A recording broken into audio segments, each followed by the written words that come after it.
and it's just trying to work through the process. Okay. At this point, Thank you, Jeremy. as far as the term residency, it's All right, share my just something that's screen. got to go through the county residence. What's that background noise? Sorry. Sorry, there's a lot of noise in the office. I'm about to mute mine and let Lindsay take over.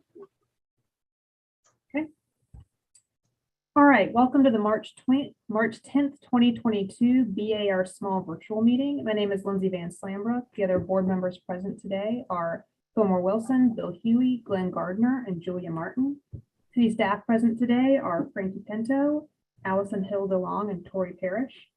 The order of the meeting today will be as follows. For each project, we'll get an introduction and overview of the project by city staff for the board and the public. This will be followed by an applicant presentation, which is limited to 10 minutes. Any and all presenters should state their name clearly for the record, first and last, and persons affiliated with the project, such as owners, developers, designers, and consultants, should speak during this 10-minute applicant presentation versus during public comment. This will be followed by board questions. By ordinance, the board can ask questions of the applicant at any time, but by custom, we do so on the heels of the applicant's presentation. This will be followed by public comment. If you were speaking as a member of the public, again, please state your name clearly, first and last for the record. Public comment will be followed by city staff comments and recommendations. And this will be followed by an applicant response period. The applicant will have 5 minutes to clarify or respond to anything raised during public comment or in city staff comments and recommendations. This is not an opportunity to reopen your presentation, merely to respond or clarify. After the applicant response period, public comment and the applicant's presentation will be closed and we'll move into board discussion and a vote. The following items have been withdrawn or deferred today. Agenda item number 3, which is 34 Percy Street. And finally, please limit your comments to architecture only. Comments related to zoning, such as parking, traffic, lot coverage, and livability concerns are not within the purview of this board and cannot be voiced here. Now I'll turn it over to Frankie for some virtual meeting protocol.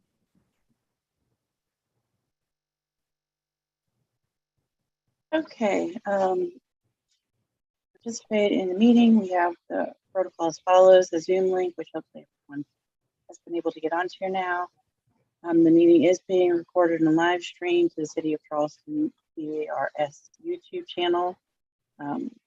We have the link here. Information on the applications will be available at charleston-sc.gov/bar in advance of the meeting.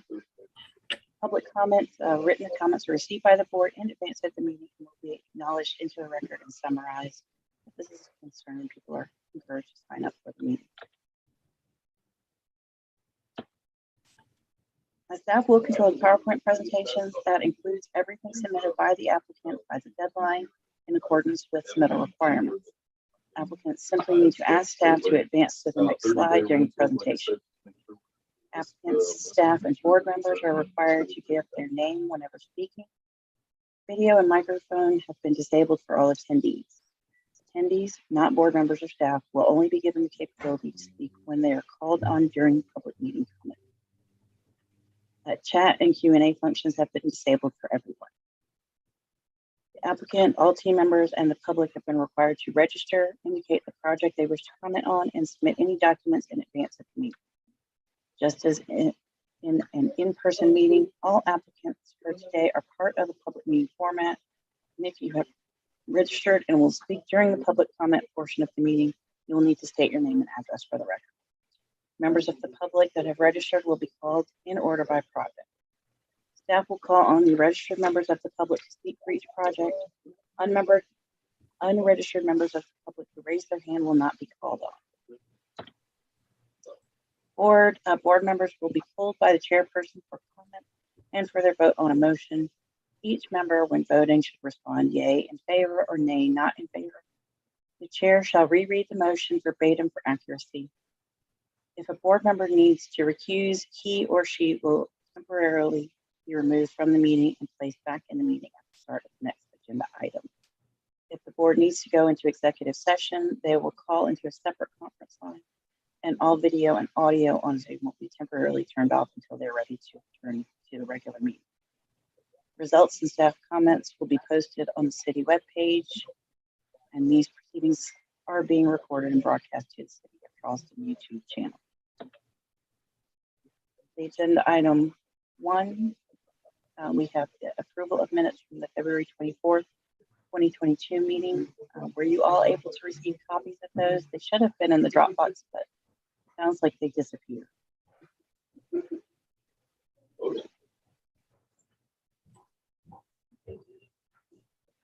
Just to let the board know that I reviewed these and I gave a comment to Frank for the meeting to add that Bill had a second to agenda item number 8 at the last meeting. So otherwise, what you saw, I've reviewed those. Madam Chairman, motion to approve minutes. Thank you. Do I have a second? Second. Thank you, Julia. All in favor, say aye. Aye. Aye. None opposed. The motion passes unanimously. All right, agenda item number 2, 34 Percy Street. Frankie, if you'll give us an introduction, please. Excuse me, apologies. It's deferred by the applicant. Agenda item number 3. Number 3 is 540 King Street. Frankie?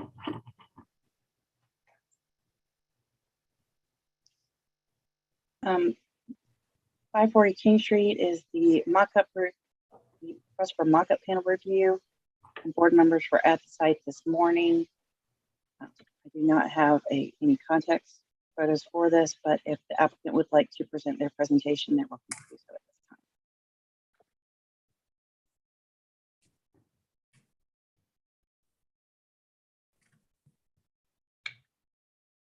Frankie? We're trying to let Simmons into the meeting.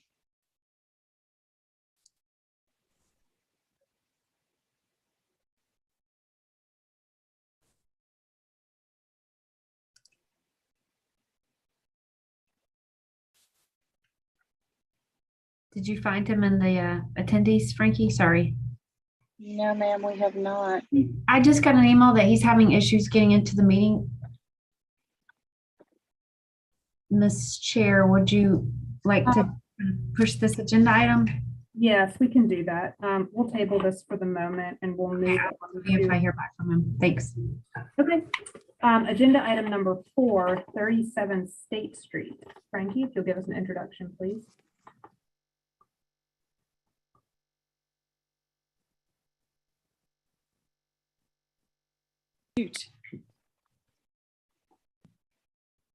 Okay, 37th State Street is requesting conceptual approval to replace a 1958 addition. There are some fenestration changes and a new site entry. And here's the location on State Street. This is the existing site. Photos of the site. And looking up and down State Street. We have some Sanborn maps showing 37 State here. In its progress, it didn't change very much in the scale of the Sanborn map. And we will turn it over to the applicant.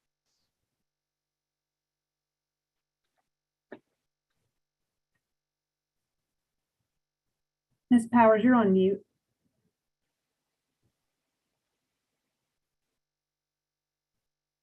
Can you hear me now? Yes, we can. Okay, thank you. My name is Whitney Powers. I am the principal at Studio A, and this is the project at 37 State Street. You can go to the next slide. So rather than have you, I'll give you a brief on the history of this building. It was built in 1859 or in the 1850s, depending on where you look. And it was a companion to the earlier building built at 35 State Street from 1821. And it's from on the elevation, you can see the evidence of this sort of connection via the brick work at the cornice, the dogtooth brickwork at the cornice, as well as a venting course that is corresponding. Beyond that, though, you come to the notion that sort of, as in all of architectural history, the earlier windows of 35 State Street are smaller than those that were built into the work at 37 State Street. And in fact, those larger windows were articulated with a distinctive jack arch stucco and brick work sort of scoring pattern on all of the windows of the facade. And this building was, in fact, they were sort of had the same address, 35 and 37, for some period. And then in the 1884 Sandmore maps, it was designated as a dwelling by 1902. The maps included a designation for a shop on the ground floor. And there's a distinction between the footprint of 35 and 37. The 1955 Sanborn maps don't show any change to the footprint.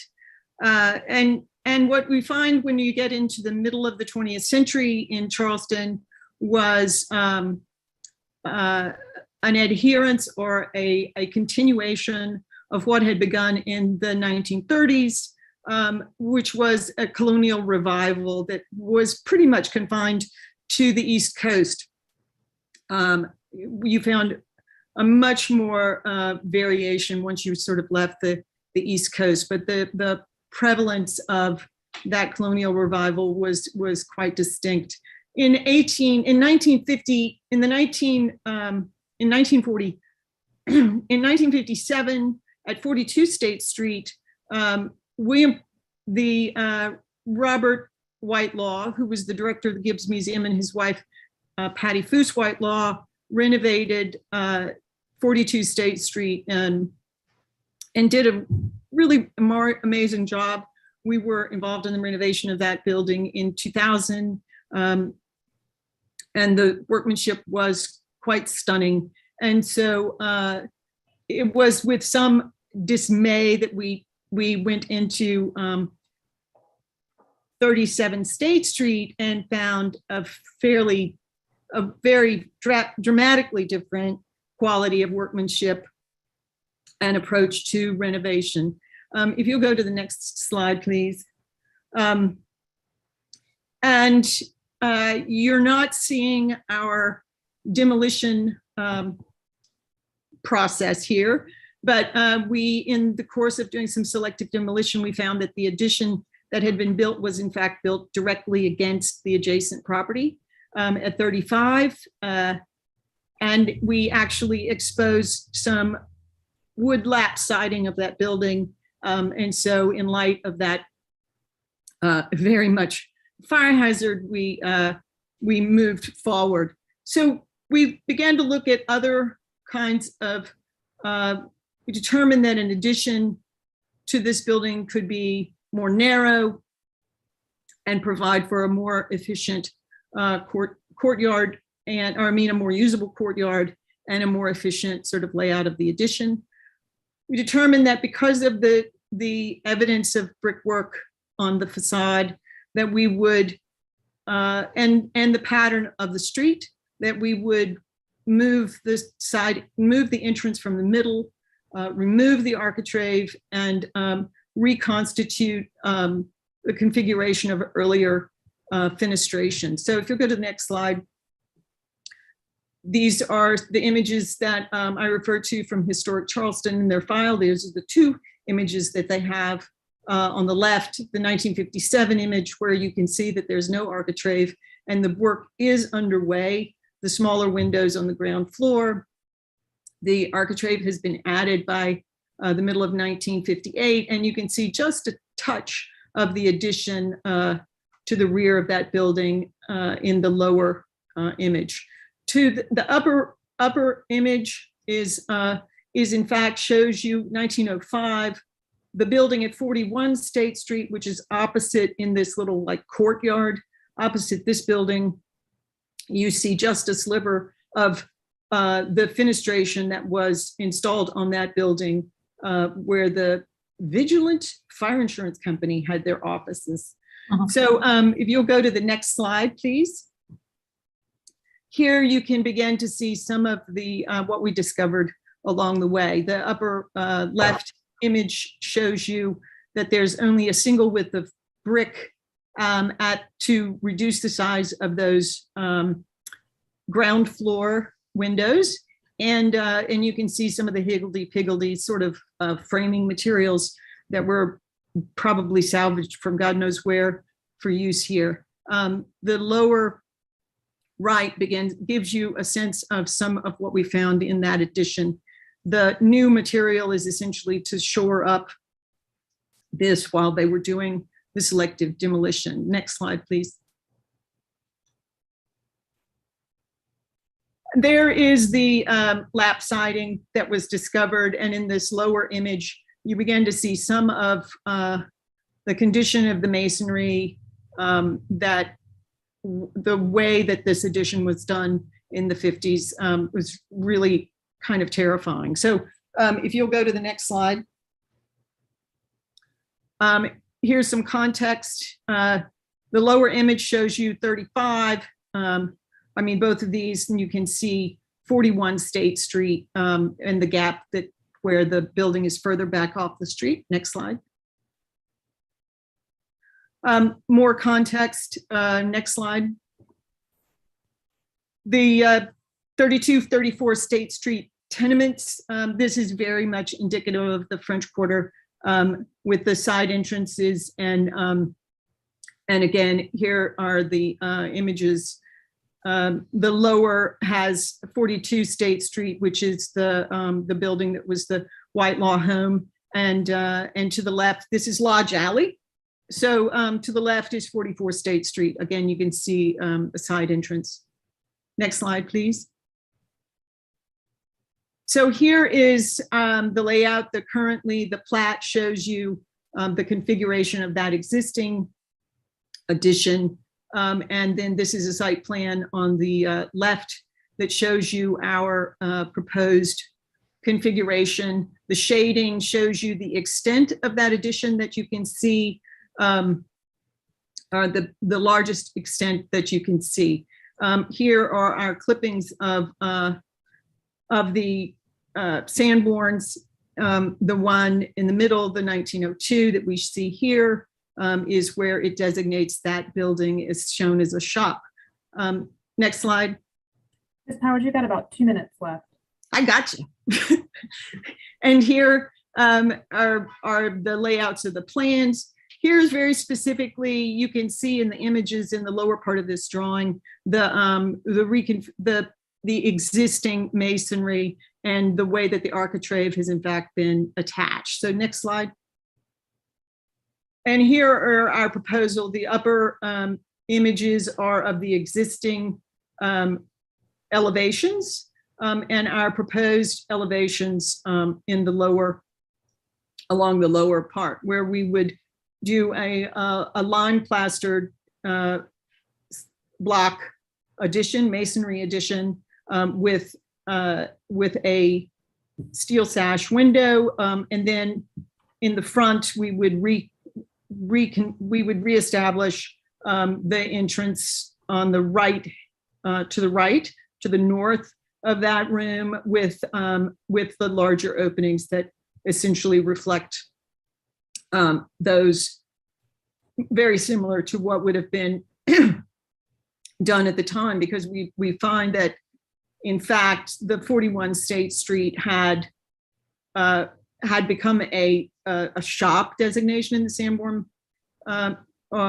maps after in fact this was done. So I'm happy to take any questions.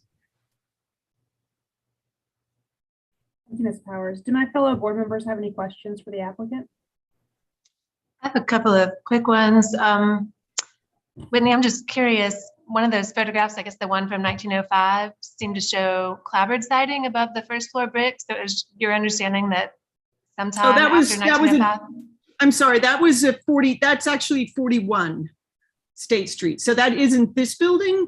That is the building. That's that similar, is you're opposite. saying. Yeah, right. Okay. All right, and then just to be clear, I know this is conceptual, but the stucco you're proposing is on masonry, right? Yes, it is lime. It's lime plaster. So it's a lime stucco rather than concrete. Right. Traditional. Okay, cool. And at the front elevation where you want to restore those larger windows, that would be wood though, right? The windows, yes, wood. Yes. Thank yes. you. All of those details would correspond with the details of the other windows on the facade.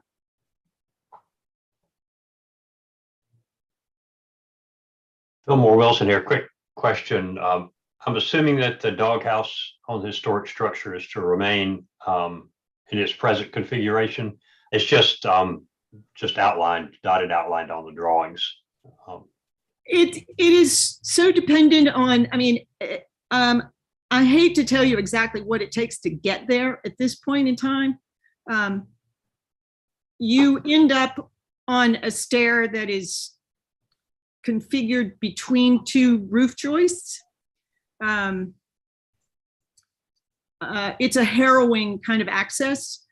And we want to sort of treat that more like a monitor, but really until we can,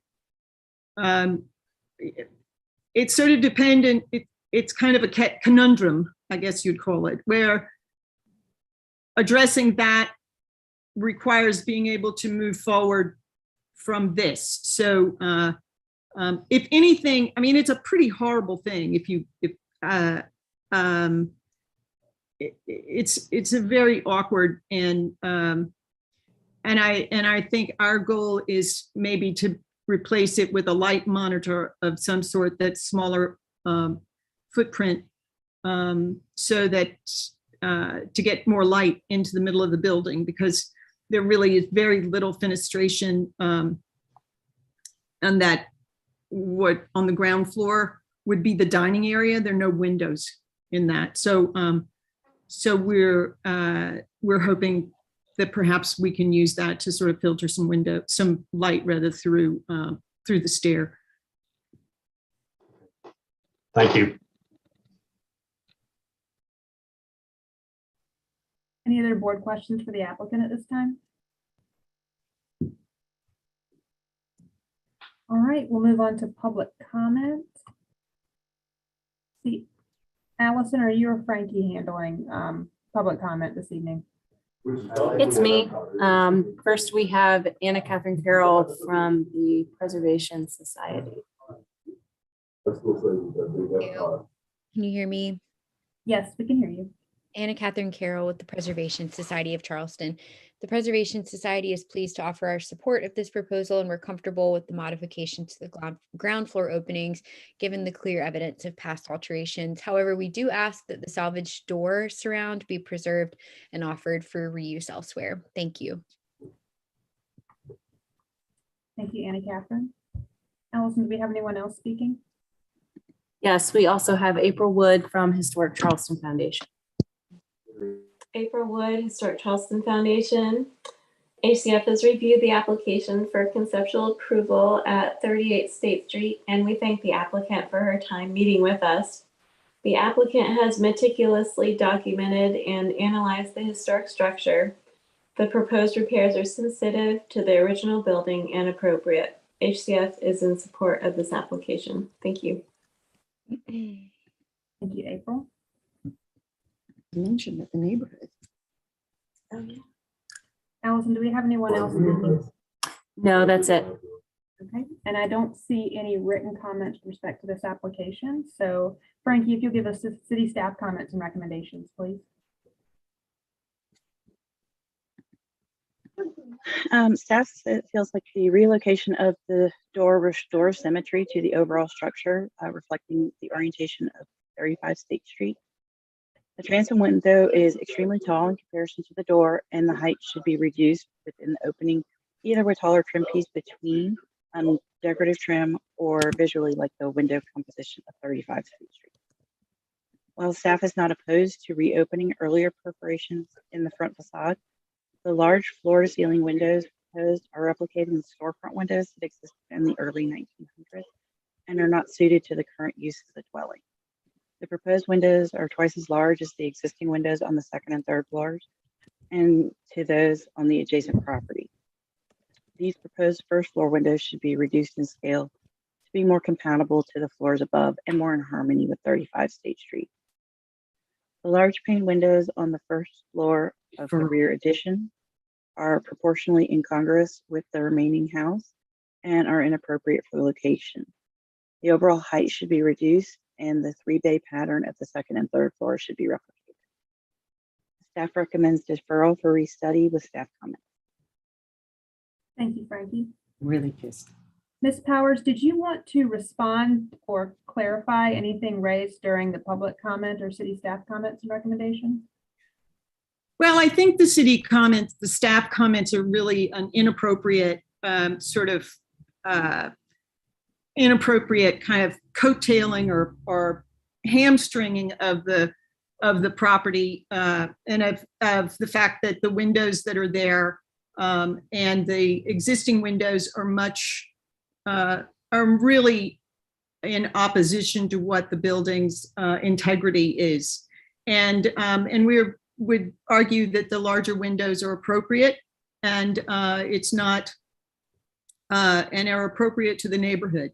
We met with the neighborhood representatives, what's her name? Stephanie Gentile and the board of the French Quarter, and they were very much supportive of this. We walked through the project with them on site, and the rear addition windows are very marginally visible from the street, and at the same time, they're north facing. So it in keeping with that ground floor function of the kitchen, having a very open connection to that very small, the only exterior space that's there, we're very much feel that it's important that connection be made. Thank you, Ms. Powers. All right, I'll open it up now for board discussion and a vote.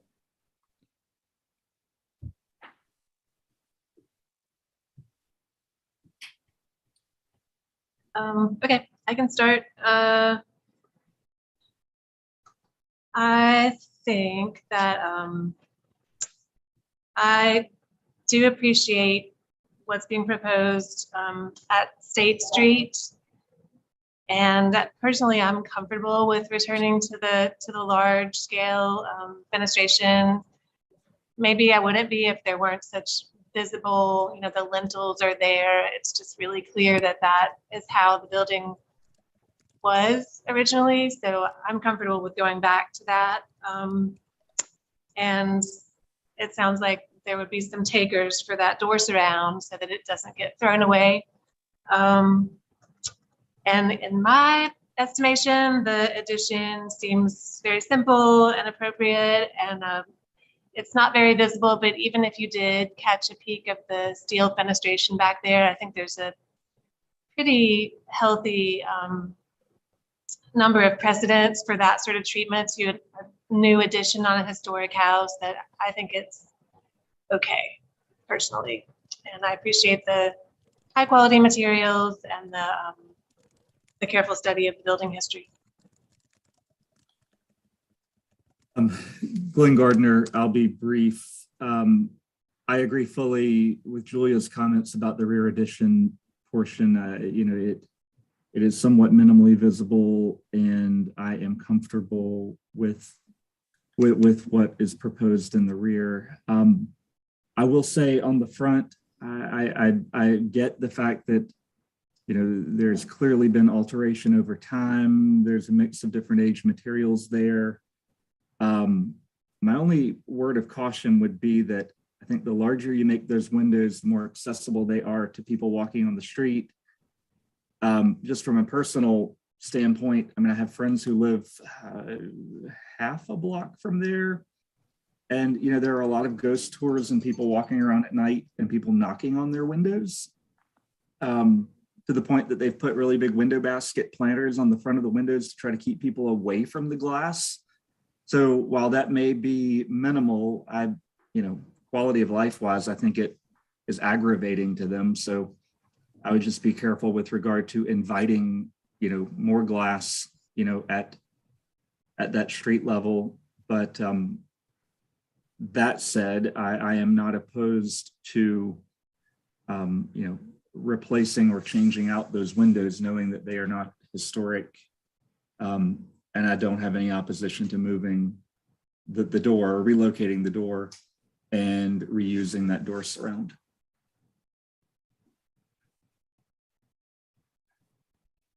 This is Lindsay. I have nothing to add, and I'm in agreement with my fellow board members that absent, I won't comment on the inconvenience of knocking on the windows, but I think it is pretty neat to restore those windows to what they originally were, especially, I mean, you can see they were clearly there previously. So I'm okay with that. And I don't have an issue with the visibility of the windows in the back. Yeah, that's it. I have nothing to add. This is Bill, real quick. Frankie or Allison, can you go back to some of the images that were in the submittal, I guess, historic images? Please go ahead, Fillmore. I'm sorry. Go ahead, Bill.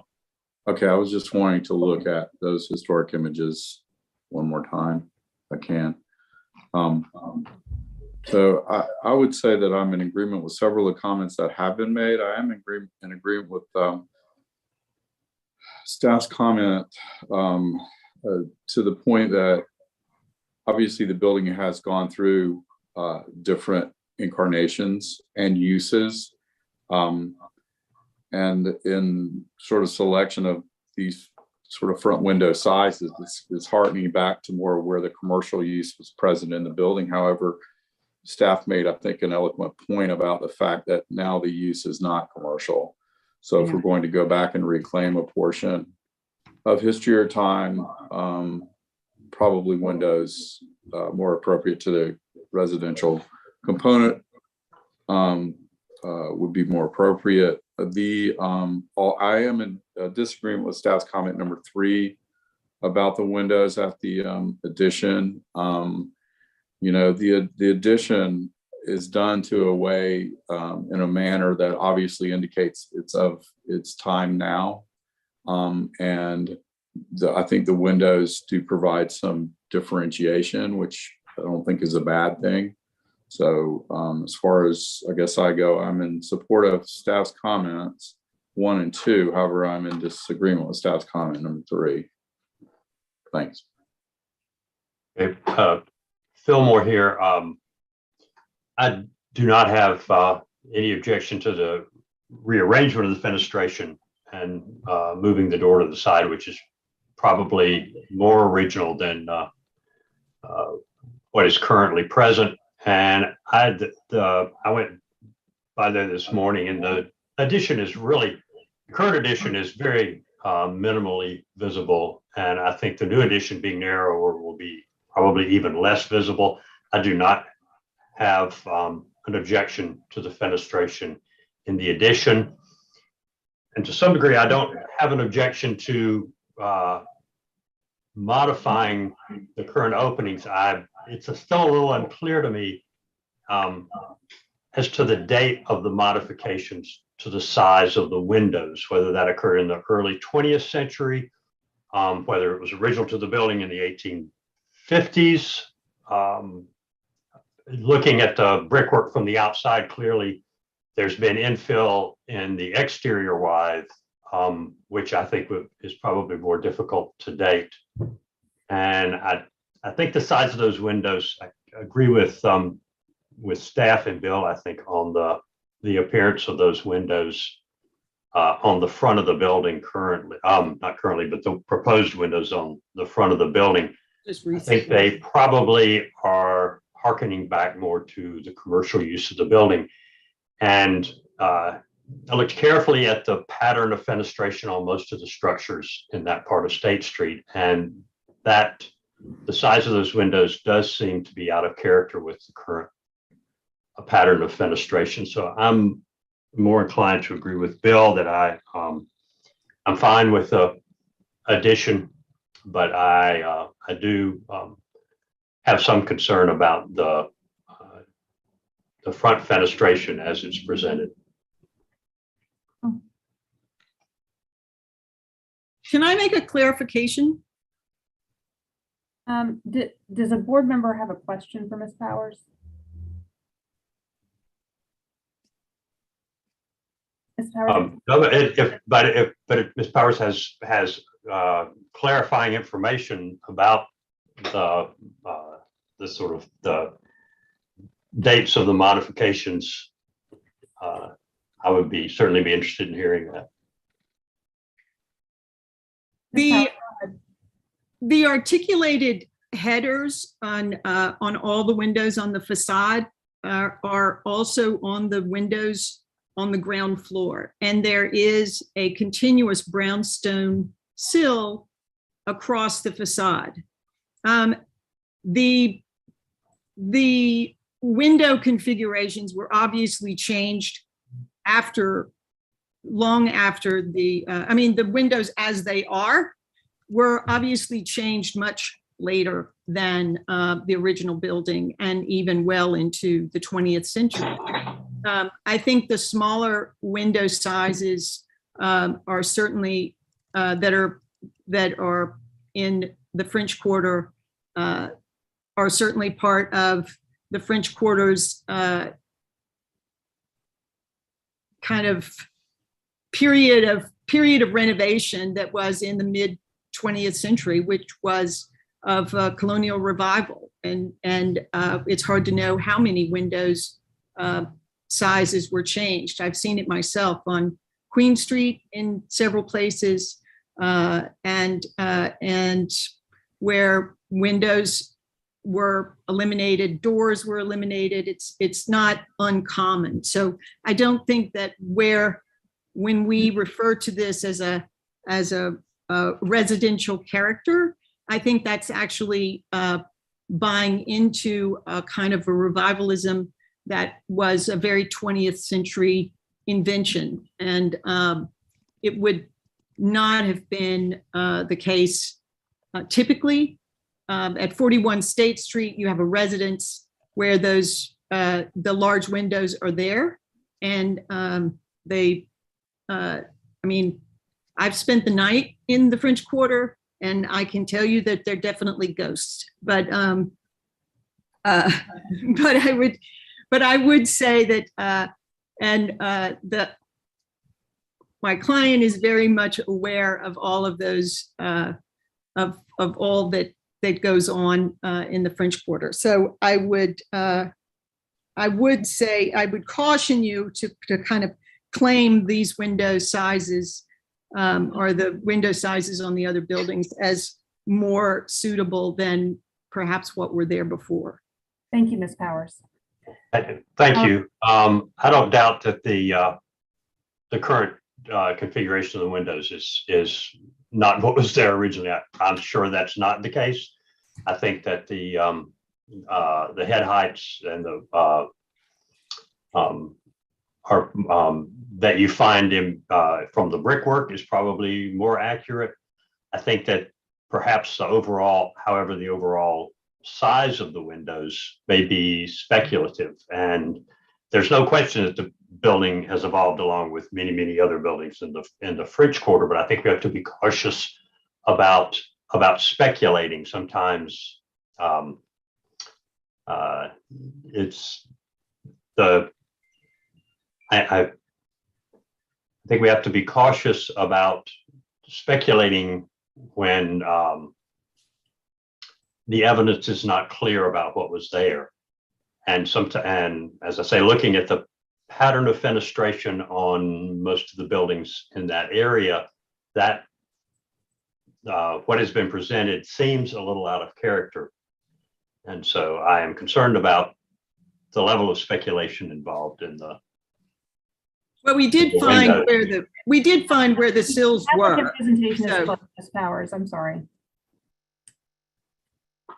Could I ask a question of my fellow board members, the ones who are in the camp of the smaller windows at the ground floor? I mean, recognizing that if the door is moving to the right of the facade, then you would want to create a small opening in the center to match the small opening on the left. Is that what you're thinking would be appropriate? Because no one seems to have a problem with moving the door. Yeah, I don't have an think issue with moving the door. I think it is the alignment of the windows, because I think that's the point Fillmore's making about the neighborhood context. When you go around, widths usually do align fairly uniformly. So yes, it's not the relocation of the door though. No, Yeah. And I recognize that if it had always been a residential building, then windows do 99% of the time align like that. But given the fact that there are those stone lintels there and it's so clear what the width of the openings were, I just don't have a problem with returning to that and getting rid of the patched in brick that doesn't really make any sense. I mean, and there are dozens of storefronts, quote unquote, where people live now in Charleston, and I just don't have a problem with that. So I'm just trying to understand. I think it would be a more elegant facade, and it's not as if it is fabricated in terms of the overall concept. I mean, the lintels are there, and it's really clear what the openings were, and there is a history in the neighborhood, and even still some active commercial use on State Street. So I don't know, to me, it's very different from trying to do something like that on, I don't know, Trad Street or something. But may I ask staff to go back to the proposed, the drawing, the elevation for the front instead of the old photos we're looking at?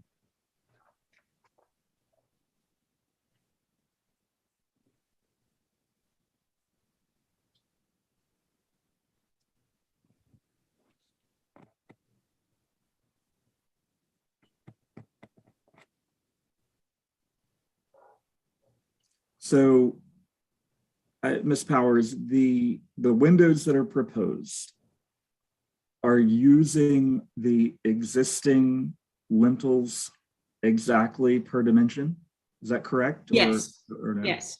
And those lintels on the ground floor are taller than the lintels on the floors above. And wider. And wider, yes.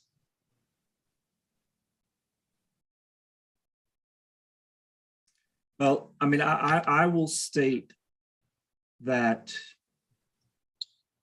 when we have evidence of something, I am much more open to change, and I understand the evidence of the lintels. It may be the actual layout of the mullions of these windows that might be throwing me off reading as a little modern in the drawings that we're looking at, and maybe I'm off there. I am completely comfortable with the modern proposal for the light cuts of the new windows and doors on the rear addition. I just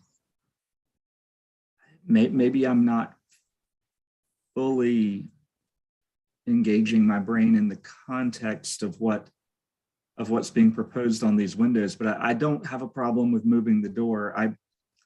I am almost in a camp of making a motion to approve the rear addition as submitted and a deferral on the front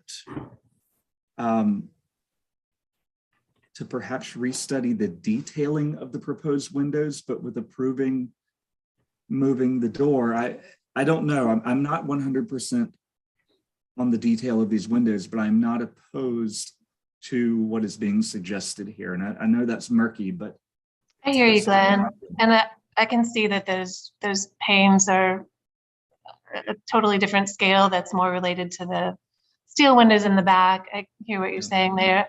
I wonder if go ahead.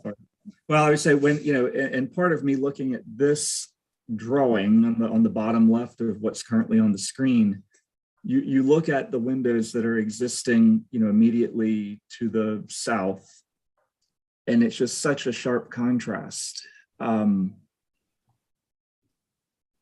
When currently they're the same, but I understand that they weren't necessarily always the same, and they're not necessarily correct, if correct is the right word. But go ahead, Julia, sorry. No, I think that's the point well taken. I wonder if rather than breaking up the approval and making it complicated for staff, but I'm just gonna try to float a motion and we'll see if it works or doesn't. My motion would be for conceptual approval with staff comment number 1 and board comments to restudy the detailing and scale, the detailing of the proposed fenestration at State Street. And another board comment that the rooftop structure is to be addressed separately. I do think it's visible from down the street. So I don't know if that will go anywhere, but that's what I'm floating. We have a motion on the floor for conceptual approval with staff comment number 1 and a board comment to restudy the detailing of the proposed fenestration at State Street. Another board comment, the rooftop structure is to be addressed separately. Do I have a second? Second. Glenn, all right, I'll put it to a vote. Fillmore, Nay, not in favor. Bill, Nay, opposed. Julia, Yay in favor. Glenn. Yay in favor. Chair votes with the majority and the motion passes 3-4 and 2 against. Thank you, Ms. Powers. Thank you. Okay, we are going to go back to agenda item number 3 at this time, which is 540 King Street. Do we have the applicant here? Make sure. Yes, we do. Okay, great.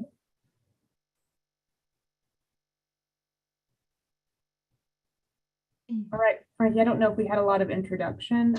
So if you want to go ahead and admit the applicant and he can start his presentation. He's in the meeting and we don't have enough introduction. Okay, I'm here, Simmons Young, on behalf of Vander King LLC. I live at 133 Buchanan Street, Charleston, South Carolina. Okay, thank you all for coming to review the sample panel this morning. And let's see, this is the color rendering. Can we go to the next image, please? This is the paint application from, let's see, May of 2021. Staff kindly met with us in September of 2021 because we were trying to get ahead of a long lead time on windows. We reviewed all the colors presented here, and they were approved with the onyx windows, so we ordered that from Colby. The one that was not approved was the Brandywine.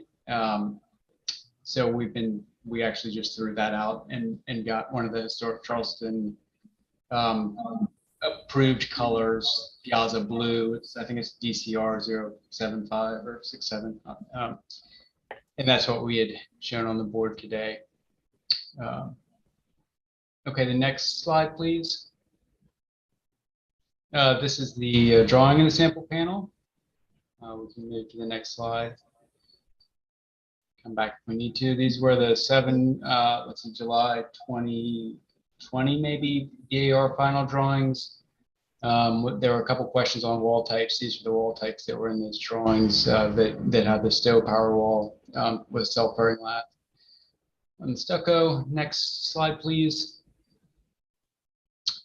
These are some details that are used in that sample panel. Next slide, please. Similar, this talks about the head. The one modification is down there at the sill. On the lower right-hand side, we were using a sill pan, and instead we've used a flexible sill pan that weeps behind the brick, and so there is no pan that comes out onto the sill on the 2nd and 3rd floors. Next slide, please. So that's the rendering. That's pointing out the 2 areas that were previously proposed as Brandywine, which we're now saying Piazza Blue, and I do have that number, which is the DCR 075. Next slide, please. There's all the colors together. Next slide, please. Okay, current photos. I think we can skip right through these since we looked at it this morning, unless you all have any questions. Just keep going straight through.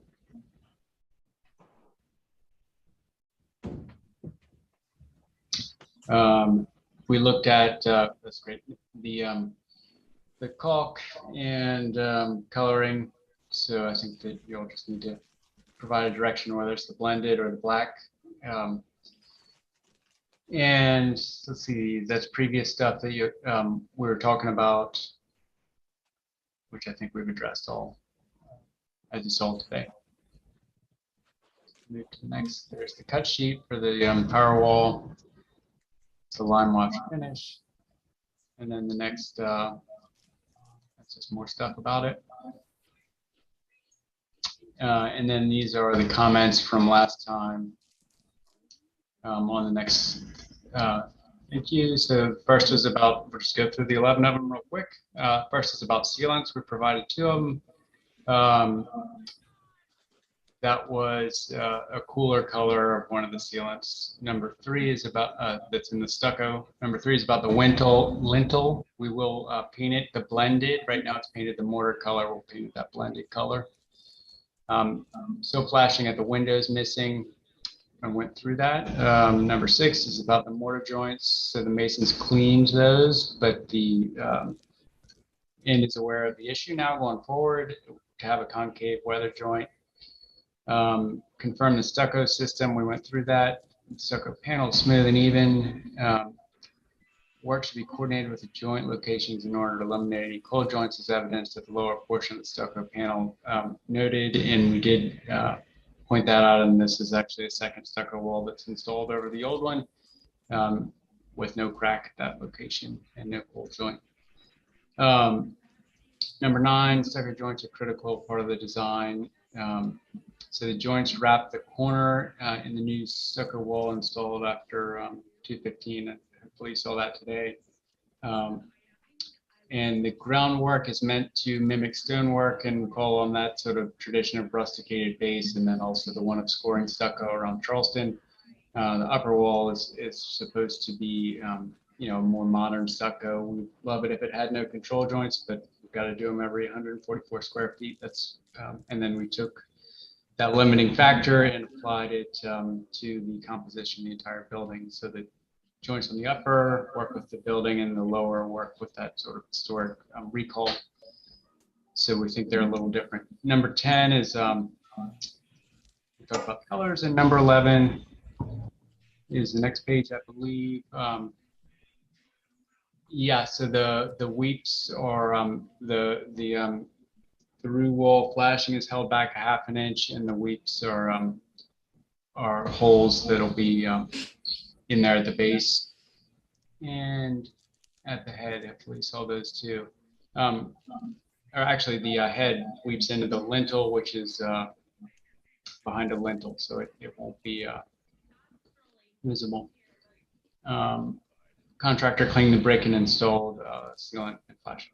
And that is it for my comments. Thank you for taking the time again to get together this morning. And I'll answer any questions you have. Thank you, Mr. Young. Do my fellow board members have any questions for the applicant? Yes, I just have one color related question. Simmons, the ceiling color that was shown, maybe if we could go back in the presentation to those colors. I just wanted to confirm that color. So so that sample board color with the light blue on the top right, is that the same light blue that we saw today? It is, which is amazing. Okay. Yeah, I mean, we know it was a gray, wet morning, but okay, cool. We just wanted to confirm.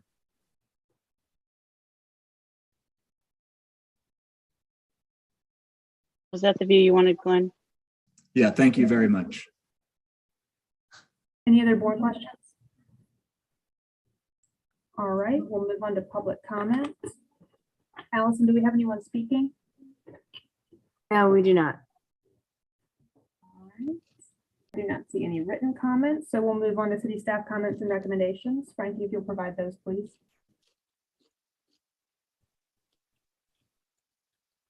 Okay, we've already gone through the previous staff comments, so I won't go through them again. So the angle of the bricks and the dogtooth portioning should be consistent. I know that is something that we discussed this morning at the site. The sealant colors provided between the brick and the fenestration elements, staff prefers the black to match the window. The generalized brick and mortar color represented at the top right, the window as it blended into the wall and provides the hard, clean manufactured line would be our secondary pick. Whichever color this should be on the lintel above the window also. The bright white is an inappropriate color. Of the sealant color provided at the stucco, didn't look like this color on the mock-up matched the tone of the stucco, but after looking at those paint colors, I'm wondering if that was just an issue of the light today. But we would just like the applicant to work with staff to finalize a color. Regarding the proposed paint colors, the color depicted for the Piazza Blue should be reselected. Applicant should work with staff to finalize selection and approval. It was discussed on site this morning that this should be complementary to the dark green storefront. Final recommendation or staff recommendation is for final approval of mock-up panel with applicant to work with staff on outstanding issues.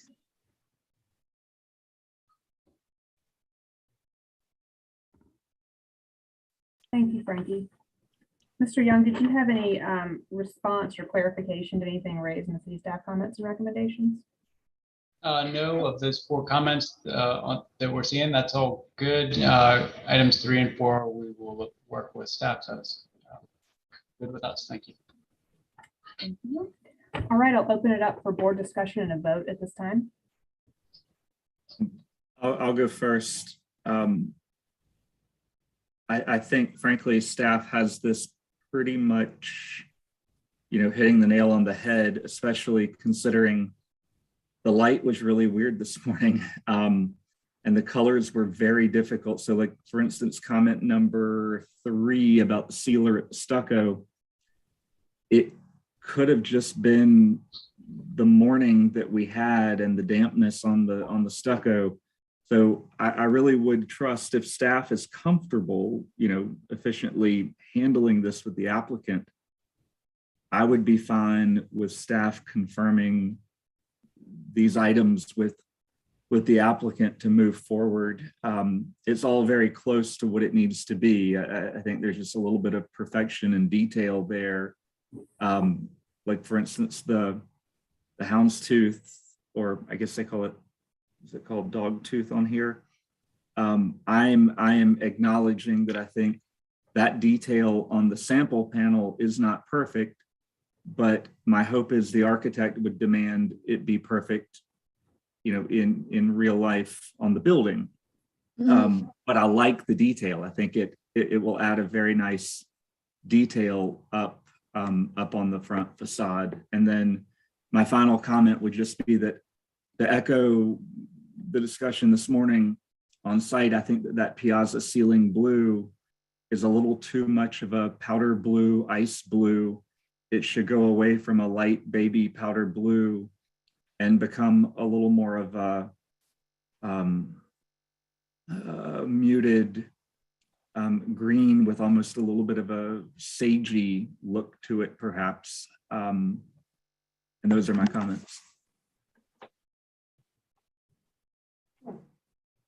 This is Bill. I'll go ahead and jump in real quick. Glenn, I agree with your summary, and staff, I think, has made a very good summary of comments here, which I do agree with all of those comments.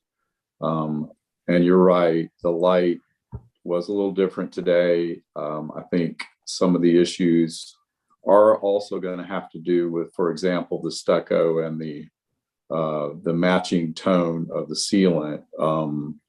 Some of that may be subject to issues like weather, things like that as well. So I also agree that staff could handle any of these outstanding issues. So yeah, I would definitely be in support of staff's comments and recommendation.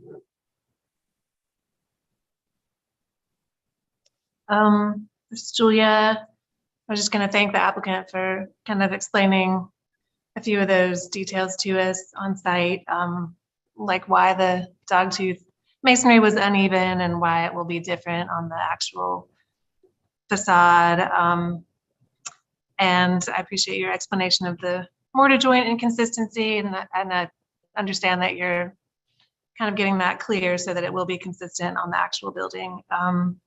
And then I was just going to mention that the consensus on site seemed to be for that darker color of the sealant, of the, that caulking at the window. So with all that said, I agree that staff could take it from here. I agree. I have nothing to add. Madam Chairman, I was ready to float a motion if you're willing to entertain it. I was going to make a motion for final approval of mock-up panel with applicant to work with staff on outstanding issues and staff comments. All right, we have a motion on the floor for final approval of the mock-up panel with applicant to work with staff on outstanding issues and staff comments. Do I have a second? Second, Glenn. We'll put it to a vote. Julia? Yay in favor. Fillmore? Yay in favor. Bill? Yay in favor. Glenn? Yay in favor.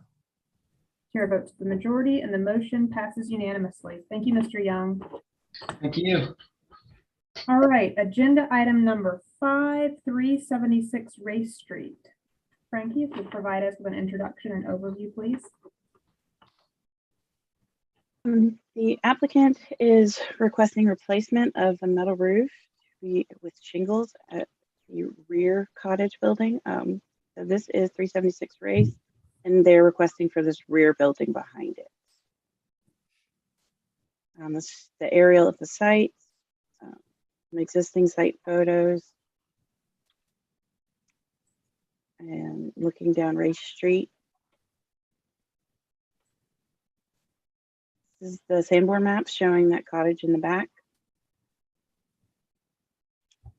And I will turn it over to the applicant.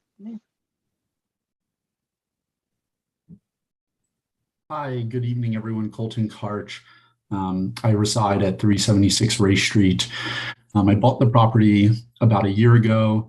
I'm 26 years old, and over the last 8 months, I have been working tirelessly as a second job to stabilize the property and restore it. When I bought it from the Greek Orthodox Church next door, it was in pretty bad repair and years of neglect. And I've invested a lot of time and money into improving the asset, with it being my primary residence. So the first document here, I went to several roofers to see if the roof could be restored, because I have a lot of respect for maintaining the historic character of Charleston. So I wanted to restore the roof if it was possible.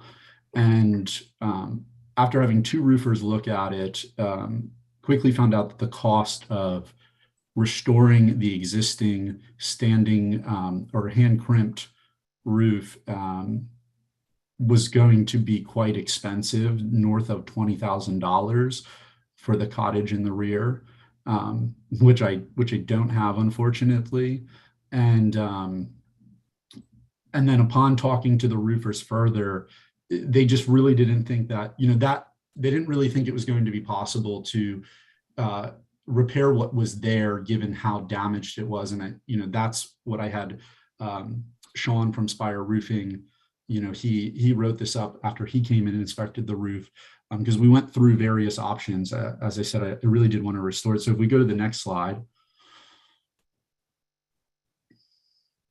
This is the cottage from the backyard. And what you see on the left-hand side, so the porch and the structure behind the porch were actually additions to the original cottage, which was on the right side. And it looks like that was done around 1940, according to some permits. So we don't really know how old that current roof is that's on there, but the actual cottage itself, the original structure, probably dates back to the mid 1890s. And the property itself, I've done a lot of research on it, was, really is a testament to the entrepreneurial spirit of the freed Blacks here in Charleston after the Civil War. It was built in the late, in the 1890s by a Black carpenter who purchased this lot in 1882. And we found an article from his daughter who had done an interview stating the history of the property. So what it looks like is the original house, which is not the front house, burned down in 1892. And this cottage in the back here was the remains of a 2-room structure on the property that was built by this carpenter. And, why I want to replace the roof and get it taken care of is it's causing damage to the remaining structure. So those pictures on the lower right-hand corner show where it is leaking inside the home. So I just wanted to point that out, that, really what we're trying to do here with replacing the roof is to continue to stabilize the property, because it was in such bad repair. So if we go to the next slide. You can see here on the outside, sort of, the damage from the roof not being cared for so many years is causing underneath it, and why we have to peel the metal back. It's not, simply, we can't simply just recoat this roof. There's so much damage to the sheathing underneath of the metal that the metal does have to get peeled back to repair. And it's so brittle and thin, what's left there, that Sean, he did not feel that this was salvageable at this point. Go to the next slide, please. You can continue to see that the edges of the roof and the sheathing underneath are rotted. Next slide, please. This is around the porch area. There's significant damage around the soffits and again, around the sheathing underneath that roof as well. Next slide, please. What is pictured here is a repair that was done by the church. I'm not sure when this was completed. They had removed what we think, by looking through the attic, they removed the chimney at some point and patched it. And they drilled holes through the roof to put this new standing seam panels in. And it's causing damage underneath because it's just a bad repair. Not done properly. And you can see in that on the right-hand side of the slide, the little holes that are kind of throughout the roof. It's not just that single corner there on the edge of the porch, but there's several of those throughout the roof. Next slide. Oh, sorry. So that's the end of my presentation. So, as I stated, I'm 26 years old. I acquired the property. It was in very bad repair. I'm really trying to bring it back to its original form. There's a lot more work to do to stabilize this property. We found active termites that we had to remediate. There's beams under the main house that have to be repaired and stabilized and further supported. So there's a lot more work to do to repair this structure. Unfortunately, my budget is limited. I only have so much money, and this is really a work of love for me. And I'm trying to, I want to keep the property where it's at and not let it improve it from where it's at and not let it get any worse. So that's the end of my presentation. Thank you. Thank you, Mr. Karch. Do my fellow board members have any questions for the applicant?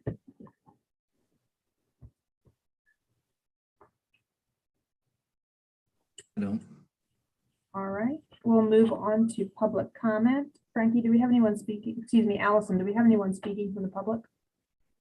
We have Anna Catherine Carroll from the Preservation Society. Thank you. Anna Catherine Carroll with the Preservation Society of Charleston. We really appreciate the documentation provided in the submittal, as well as the applicant's presentation and evident appreciation for this property. We do feel that the historic standing seam metal roof is a character defining feature of this cottage. And based on our review of the materials submitted, we are very hopeful that it can be successfully repaired rather than replaced. And so we would just ask that the board take that into consideration and offer guidance in this case. Thank you.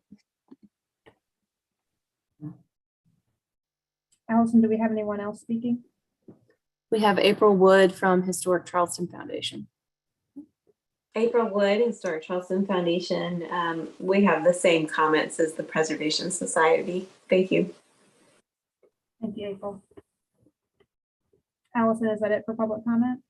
That's it. All right, and I don't see any written comments for this particular application. So Frankie, if you'll give us the staff comments and recommendations, please.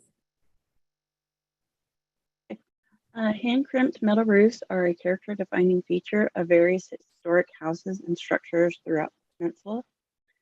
The policy statement on Charleston Standards encourages property owners to retain and repair historic fabric rather than replace it. Furthermore, the policy states, when deterioration is so severe that replacement is necessary, the new features should match the old in design, color, textures, and where possible, materials. The cottage is visible from the public right-of-way, and staff recommends either repairing the existing roof or replacing it with a hand-crimped standing seam metal roof so as to be replaced in like kind of this historic material. Staff recommendation is denial with staff comments. Thank you, Frankie. Mr. Karch, did you want to respond to or clarify anything raised in the public comment or the city staff comments and recommendations before we move into board discussion and a vote? I would just say that the Preservation Society and the Historic Preservation Society should take into account that this property really is a testament to the entrepreneurial spirit of the freed Blacks here in Charleston. And I would love to be able to maintain the property and keep it in better repair and continue to improve it.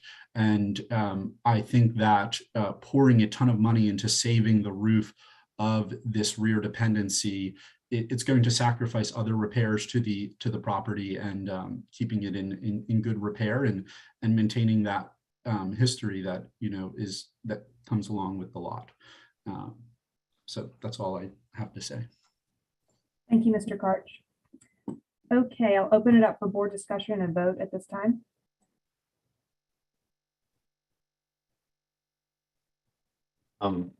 Fillmore here. I'll start.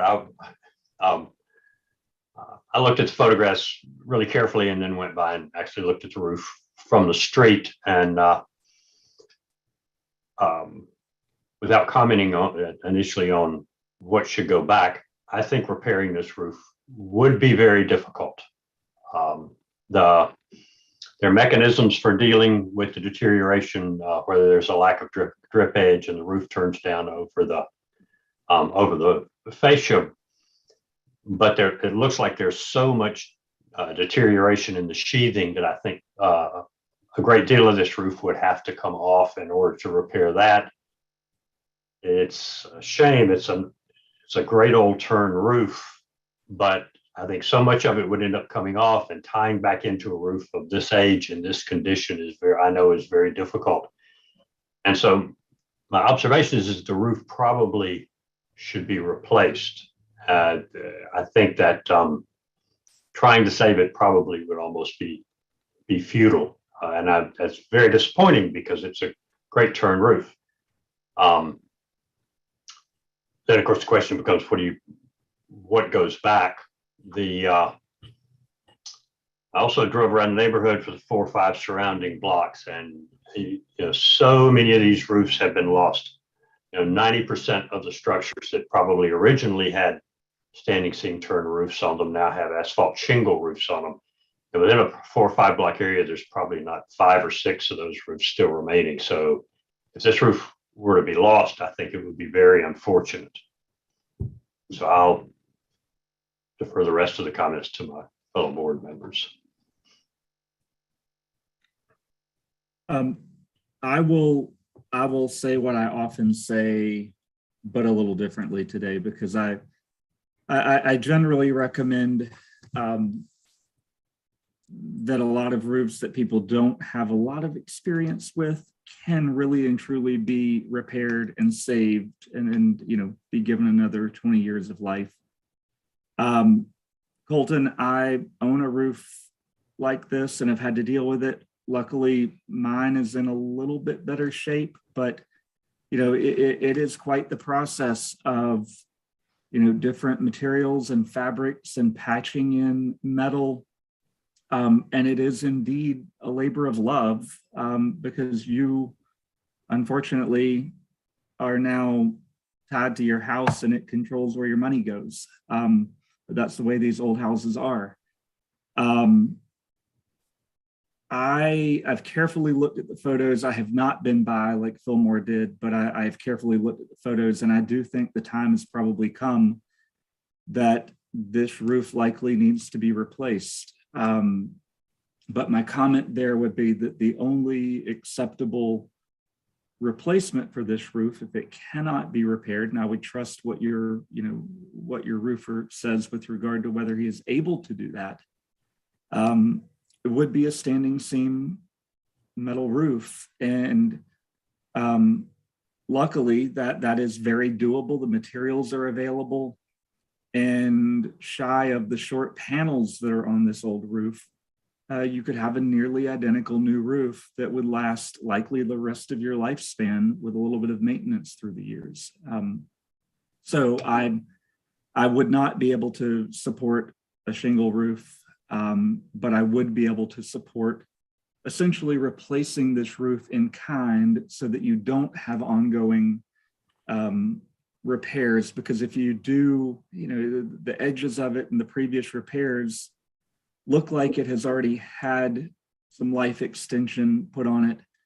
And I fear that if you did pump some money into additional repair, you'd really just sort of you'd be deferring that cost when it may be time to essentially bite the bullet and replace the roof. I agree with pretty much everything that's been said. And yeah, I think that especially since we've sort of redefined demolition in that part of the peninsula, and there are ongoing conversations about how to further refine the way that we deal with these requests, I think it's pretty consistent that we would want it to be replaced, quote unquote, in kind. So to me, that would mean something, a traditional kind of metal with hand crimped ridge, that sort of thing, however it pans out, but not shingle. And for better or worse, this little structure is really visible there next to the open space at the Greek church, and also down the driveway. It's pretty much completely visible, and that red metal roof is significant. So I agree with staff and the other comments that have been made. This is Bill. I agree with the comments that have been made as well. I did just want to throw in one extra comment, just to thank the applicant for taking really this project on. You know, as a young, when you get to be my age, you're a young man, so I can say it. I mean that respectfully. As a young man, to take this kind of project on, really just very much appreciate the effort that you're putting into the property, and it seems the care and respect you have for the property and the history of the property as well. So just a thank you for that. I echo that, Bill, and I will also say that, you know, the applicant told us some of the history of the property, and you know, you have a great little house, and so it falls on us to help you make the right decisions for it long term, because it is good, and it is good quality, and I think it is very important to the neighborhood that it's in.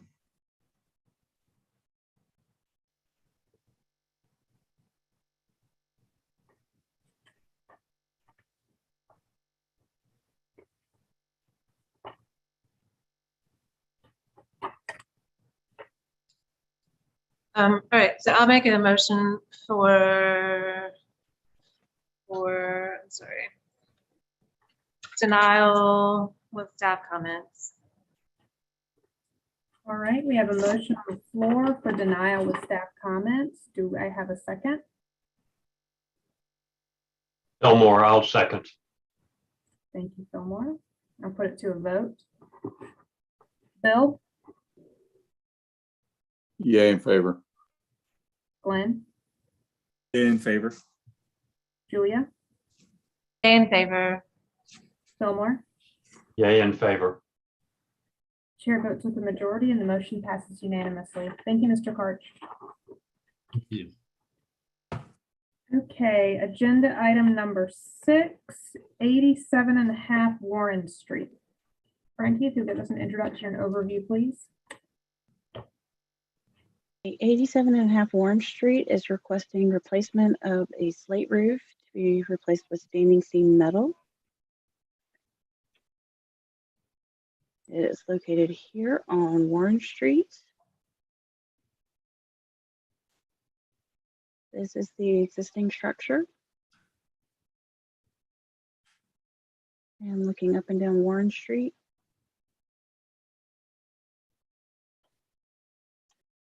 We have some sandboard maps showing the building. And I will turn it over to the applicant for their presentation.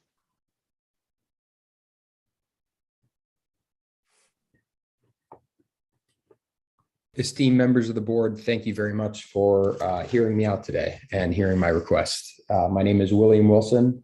I've lived in Charleston for 13 years, some of that time south abroad in a house built mid-1900s, and I have lived in this home as my primary residence for 5 years. And living in this house, I've gained a new appreciation for historic buildings in Charleston. This was built prior to 1852, as evident in the Bridgens and Allens map. Its history is that it used to be a kitchen house to one of the large houses next door. And due to that fact and what I've learned as a result of a fire mitigation strategy, as I'm sure you all know, the main residence is built almost entirely out of brick. And at some point in its history, there was a wooden addition placed on the back of it.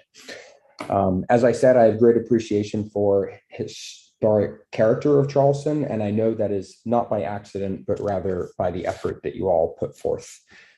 The only other things that I have done to this house to date was a project in 2018 where we put a considerable amount of resources into redoing some of the interior. And as part of that, I had actually been back in front of this board proposing that we change an exterior porch, and that request was denied. And after learning about the process and your all's approach, I'm very glad you denied it, because it is certainly a defining character of the home and of the street. Next slide, please.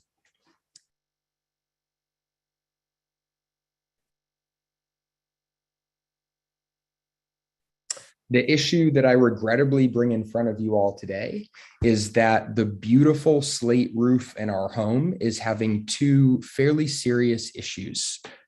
First, this non-original roof, and we know it is non-original because there is non-original felt as a waterproofing material placed underneath this. The slate, when it was installed with galvanized nails. And unfortunately, the nail heads have all rusted through. And while the slate still looks beautiful and intact from afar, unfortunately, we've dealt with this issue since we owned the home. Slates continue to fall off the home. And actually, it's gotten worse since I submitted this, and we had another 3 or 4 slates fall off the small opposite side that you can see in the top left drone shot. If Mr. Fillmore Wilson has been by this property as he's been with others, as he drove down the one-way Warren Street, he most likely saw it. And so in addition to the nail heads, the second issue is the structural integrity of this slate. It is flaking off, as you will see in some subsequent photos. Now, my primary desire would have been to repair this roof. And over the last 4 years, we have made multiple attempts to repair. Every year, in fact, we have had roofing companies out to replace slates, either with slip hangers and new joists, or in some instances, because there was cracking and nail holes, that included some adhesive in order to seal those up and place the slates in. However, every year, more and more slates fall off. The first year it was 1 or 2. The second year it was 3 or 4. The next year it was 5 or 6. This year it's already been upwards of a dozen. As you can see, these expensive and continued repair efforts are continuing to be futile. And after having gotten quotes and views from 4 or 5 different roofing contractors, all of them have regrettably told me the same thing. You need to replace your slate roof, or you're going to continue dealing with this issue, and slates falling off can pose quite a hazard, as I'm sure you all know. Next slide, please. Here's just some documentation of the slates that are falling off. And I just wanted to clarify, these slates aren't only falling off intact and then hitting the ground and fracturing, but in fact, they're fracturing up there. And when we go up there and we try to repair it, as you guys know, crawling over slates to get to slates that are broken can be a problem. It's just leading to more and more shattering, therefore reinforcing that a roof replacement is the only option. Next slide, please. While I do love the look of the slate and I appreciate its historic character, even though it is not original to this home, I am proposing that we replace the slate with another historic roof, which is standing seam.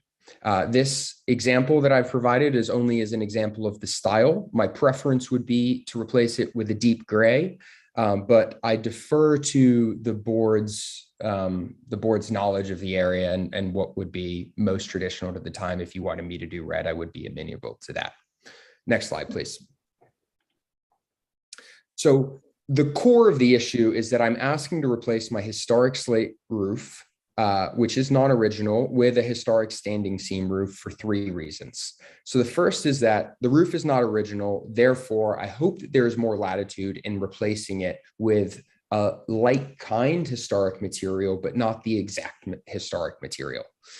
The reason I am proposing that is, number 2, I have a concern about the weight of new slate. As you will see in a later slide, there are beautiful old growth historic timbers up in the attic that make up basically the roof structure, and they're gorgeous. But due to the slate leak issues over years, we've had water damage on the interior, on the exterior, on the timbers, on the almost 18-inch thick brick masonry.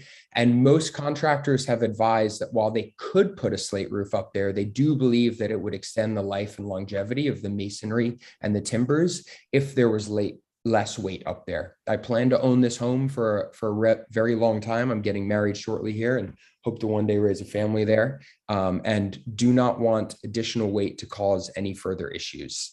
I will flag as 2A, which is not listed here. Like, cost, of course, is a factor. I was quoted upwards of $60,000 from all contractors to replace this roof with slate. Transportation costs alone to get the slate here is over $10,000. So I'm hoping that as I lay this out, because the roof isn't original, because of the weight and desire for longevity of the home, I'm bringing me to point number 3, that historic standing seam is a very common roofing material in this area. I do not know if it was the original style, but knowing that slate was not the original style and how long slate lasts, talking to some people who know their way around roofs in the historic area, they said, yeah, it could have been standing seam when it was originally constructed. Next slide, please. Here's a shot from the attic where you can see just all over the place. We have from all the nail holes through the slate where the heads have rusted away and dozens of slates have been replaced over the years. We do have water intrusion issues. My primary concern is really the masonry, as it's gorgeous old masonry and it is original and it is exposed on the interior first floor of the house. I just don't want to have any issue with putting more weight on it. And we cannot redo the it's not caulk. The name is escaping me. Oh, repointing, excuse me. We can't repoint the brick everywhere as it's not all exposed. So I don't want to put extra weight on anything that's already had water intrusion issues. Next slide, please. And then finally, I illustrate here just from a simple Google Maps aerial photo. As I'm sure you all know, standing seam is extremely common in the neighborhood. Therefore, I believe it would blend in with the character of the neighborhood. And while it is highly visible, it is something that would certainly be historic. And it is very important to me that we do maintain the character of the neighborhood. It's one of my favorite things about living there. Therefore, I hope that you guys would be willing to approve replacement of a slate roof with replacement of a similar historic material. Thank you. And that is my last slide.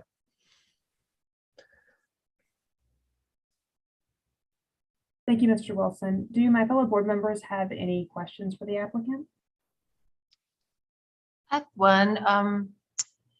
Mr. Wilson, do you have some evidence to suggest that the current slate did not replace an original slate roof? I mean, is there some evidence that the material was switched at that point? Because I would assume that it was replacing an original slate roof unless there's evidence to the contrary.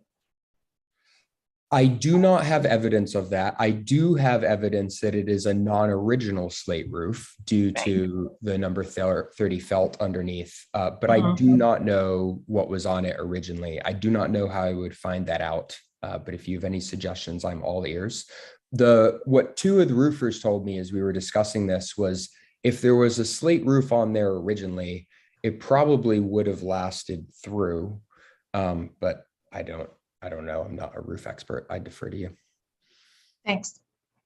Well, I will say, and I certainly defer to Fillmore as the expert on this, but and I guess I'm not really asking a question, but my question was basically the same as Julia's, was attempting to find any evidence of what other material could have been there. I mean, the felt and the nails sound more like a post-Hugo 1990 replacement, as I've seen a lot of places around town. But that's a little irrelevant. I really want to know what was there pre-1989. If there is any type of a survey card, Frankie, perhaps, or anything that would help us.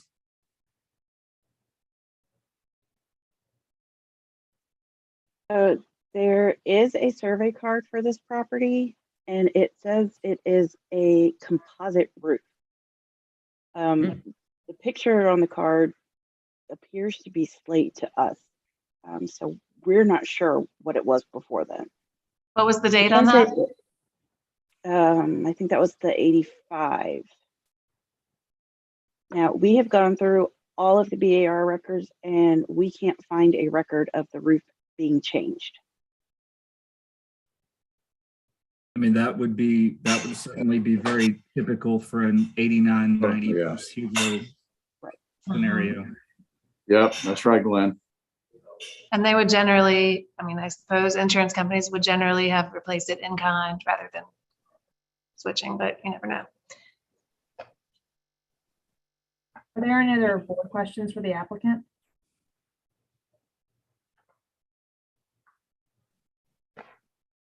All right, let's move on to public comment.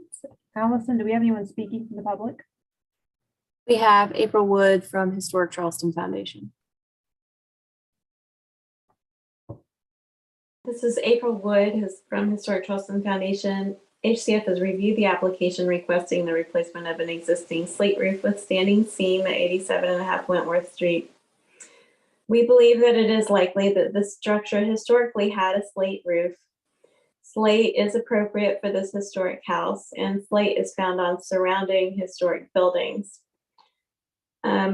One point that was just brought up, we also thought that potentially it was a Hugo roof and it was a replacement in kind, and it would be unlikely for someone to upgrade to slate if they were replacing a roof because of the cost, unless they were required to buy BAR or some other reason.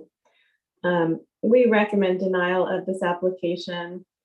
If replacement of the roof is required, the slate roof should be replaced with new slate. Thank you. Thank you, April. Allison, do we have anyone else speaking from the public? No, that's it.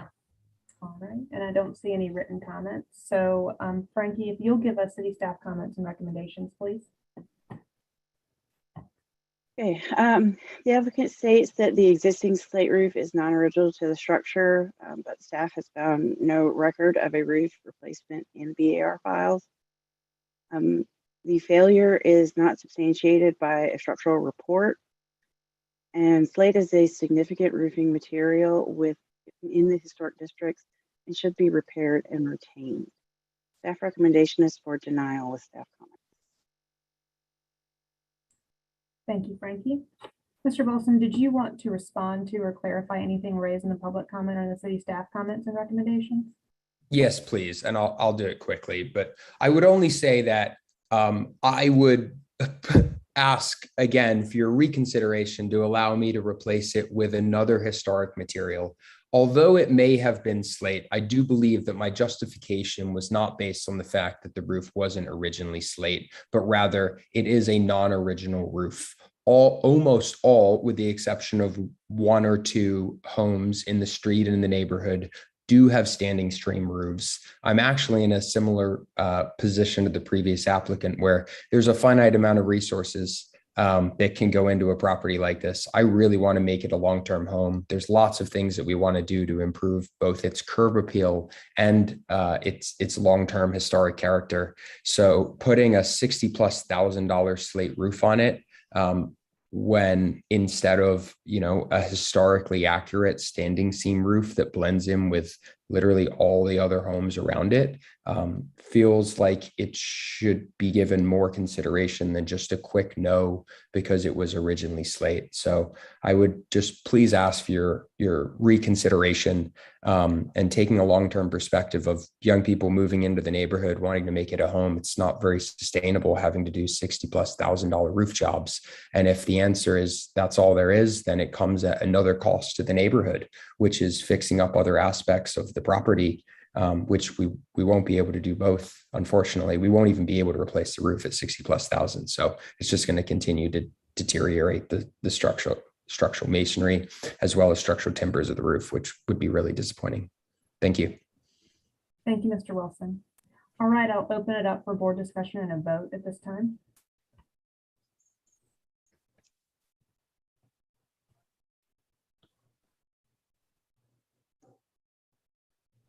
I'm happy to go first, and I'll be brief. I think as being consistent with the previous application and generally with other applications for historic material changes, my initial vote would definitely be to deny replacement of this slate roof. That said, I am absolutely happy in this particular case because of what appears to be the age of the material that is on the roof at the moment.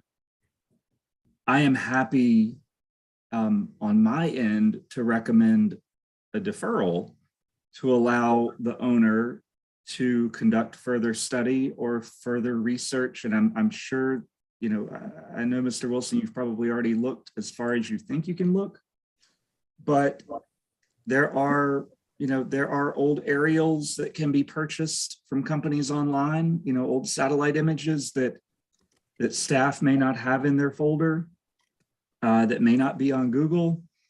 There could be some old tax images that could potentially help you if the roof was not slate prior to what I'm guessing is 1989 or 1990. So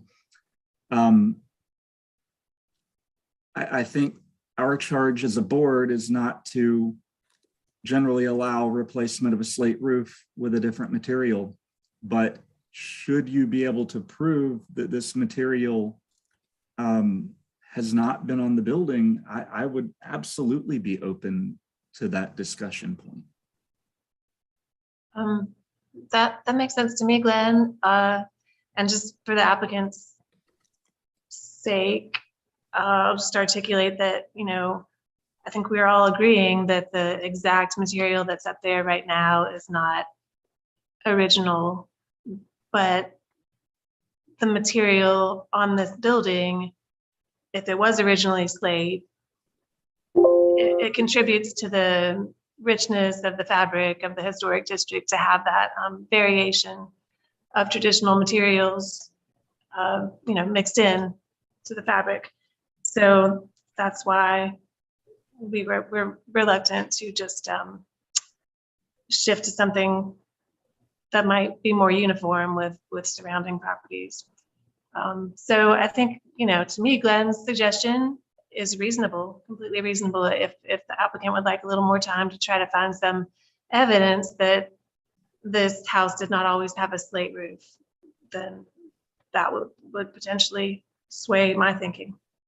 Otherwise, you know, I understand that it's expensive, but that's not really part of our you know, what we're supposed to consider. It's more preservation. Can I ask a point of clarification on the policy statement? You can ask the question, yes. Thank you. The policy statement talks about the nature of historic roofs, but nowhere does it speak to like kind for like kind, only that like historic materials and historic roofs should be preserved. Am I misinterpreting it where that it doesn't say like it needs to be slate for slate and it just needs to be kept historic? I'll actually defer to city staff on this one if you want to answer that question. I mean, the beginning of the policy statement, there's the Charleston Standards, and those are taken from the National Register of Historic Places and through the National Park Service. And those talk about historic materials as a whole, not necessarily calling out specific thing, you know, saying roofs specifically, but that, you know, historic materials as a whole need to be retained, and then if not, replaced in like kind. Yeah, that's the best way to explain that.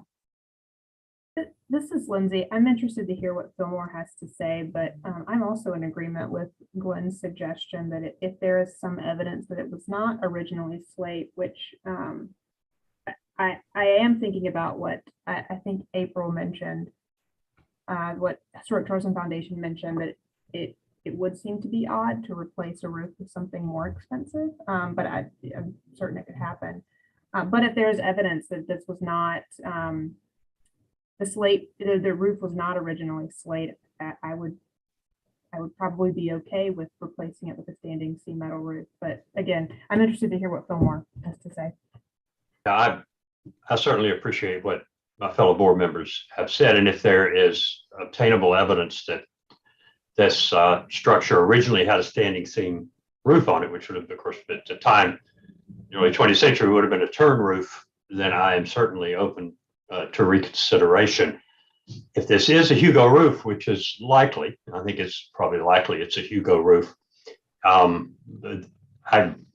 instinct is that after Hugo, if your roof was badly damaged and you were trying to get a new roof on, if you had a standing seam roof on it, you probably would have, if you were going back in kind, you would have put a standing seam roof back on instead of slate. Or if it was a slate roof, you might have, I certainly put a slate roof back on if you were trying to maintain the historical integrity of the house. A lot of people just put much cheaper roofs on after Hugo, I know, and because it was an emergency situation. And as a result of that, there are a lot of asphalt shingle roofs on historic structures in Charleston that were never obviously there in the past. And to Glenn's point, if this roof, there were a lot, unfortunately, there were a lot of bad historic material roofs put on after Hugo, where the workmanship was poor and so the quality of installation was bad. And the result is that those roofs, instead of lasting 100 or 150 years, are lasting 30 or 40 years. And we're seeing the evidence of that now. And that's unfortunate. But just to my fellow board members' observations, I'm certainly open to evidence that shows that there was a standing seam roof before. And so I would support Glenn's idea of a deferral for further study. I can make a motion to that effect if you want. I'll make a motion for deferral to allow the applicant to seek evidence that the original roof material was not slate. All right, we have a motion on the floor for a deferral to allow the applicant to seek evidence that the original roof was not slate. Do you have a second?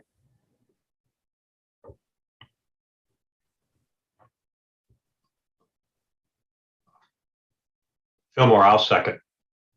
Oh, Glenn might want a second. No, you're fine. I'm looking at historic aerial images. You're good. Oh, yeah. No more. You beat him to it. So Yeah, you win. all right, I'll put it to a vote. Bill, Yay in favor. Glenn, Yay in favor. Julia, Yay in favor. Fillmore. Yay in favor. Chair votes to the majority and the motion passes unanimously. Thank you, Mr. Wilson. Thank you for your time.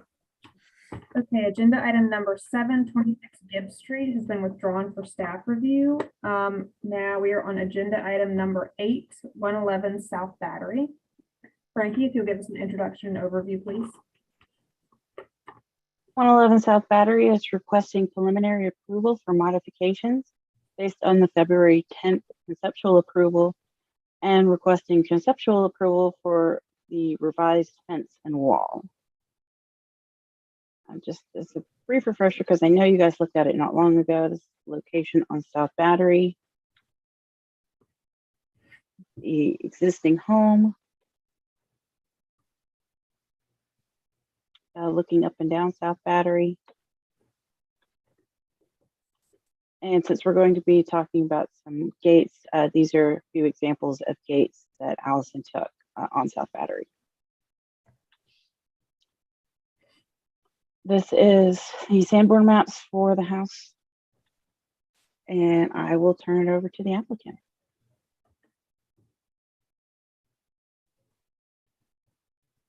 Can you hear me? Yes, we can hear you. Okay, perfect. Thank you. This is Yulia Sobchuk with AGN RI, the architecture design. We have appeared before this board 2 years ago, and this is the essentially conceptual approval for most of the items for the building, and only pretty much one item which we were presenting at the time, and that's the masonry fence along the south boundary was. Ms. Sobchak, could you move closer to the phone? It's a little hard to hear you. I'm sorry. Can you hear me now? Yes, that's much better. Thank you. Okay. Sorry, we have these devices here. But so again, if we at this application, at this time of the submittal, we would like to revisit the fence which is proposed along the south battery.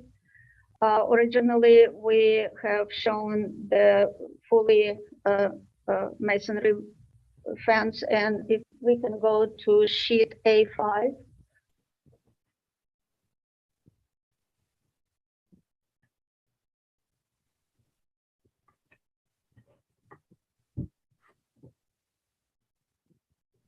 So as you see on the top drawing, that's the fence which we proposed originally. And we were asked to restudy this particular fence to open up. So please move to the next sheet. And so again, on the top elevation, that's our proposal at this time. Two things we did to revise design of this fence. We first of all we lowered the fence panels from 6 feet to 5 feet, and we also open up with the metal grate. But we kept the base, masonry base.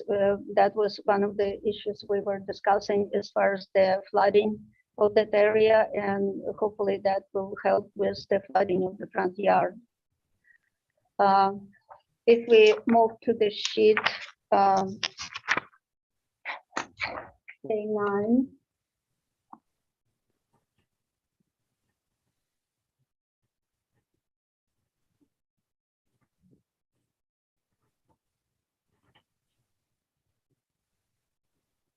So this one again shows the previous design and the detailing of the masonry, fully masonry fence. And next sheet is showing revision of all of those details and dimensions and of the proposed fence now.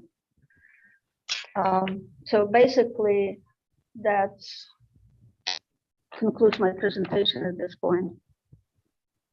Happy to answer any questions. Ms. Sobchak, do my fellow board members have any questions for the applicant? I have one. Are we considering the metal iron fence design right now? Is that part of the yes request? Could you maybe just describe the materials and details that you're proposing for the metal? Yes, it's further determined, but it's what we anticipate. It will be iron traditionally. And that, is there like, Allison, could you go to the elevation that shows the gate?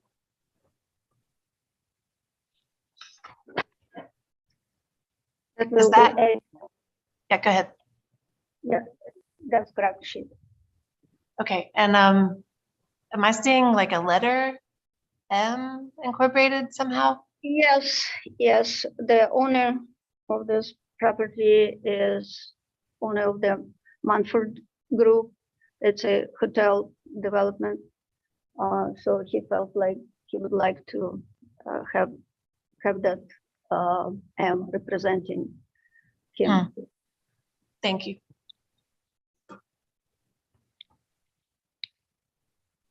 Any other board questions?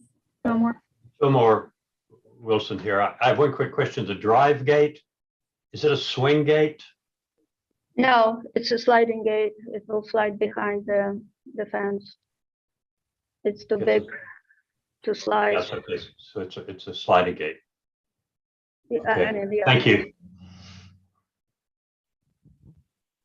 Any other board questions?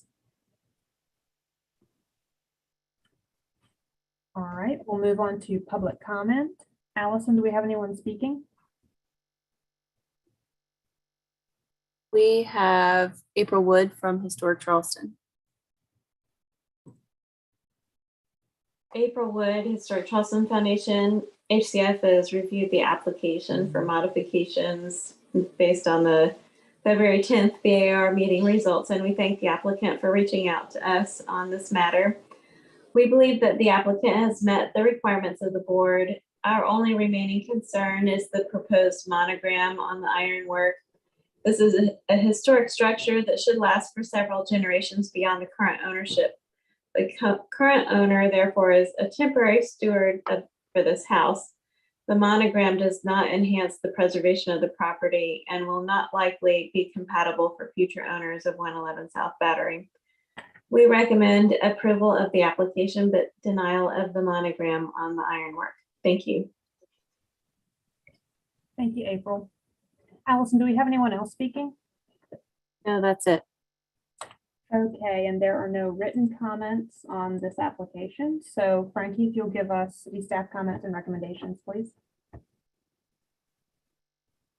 Okay, I have the previous staff comments, if anyone needs to see it, but the previous motion was to restudy the wall either lower in height or with a knee wall. So I'm not going to go through all of those staff comments. Since they're also asking for preliminary approval, we had a couple comments that the cast stone and the tile at the front entry should be saved, restored, or reused on the project. This was a previous staff comment, but this should be noted on the drawings that they're being restored. The windows are only to be replaced on a case-by-case basis and with staff approval. So this is another thing that should be noted on the drawings. So there's not wide-scale replacement. The gate with the initial is atypical for the streetscape. We're revising it to include a smaller initial on the pedestrian gate only, or a scroll detail on both the pedestrian and driveway gate would be more appropriate. And per BAA policy, and metal fences are to be hot rolled steel or wrought iron with welded joints and concealed fasteners. Pre-manufactured aluminum fences are generally not acceptable for use in a historic district. We just wanted to verify what the material was being used. Staff recommendation is for preliminary approval with staff comments and a final review by staff. Thank you, Frankie. Ms. Subchik, did you want to respond to or clarify anything raised in the public comment or the city staff comments and recommendations?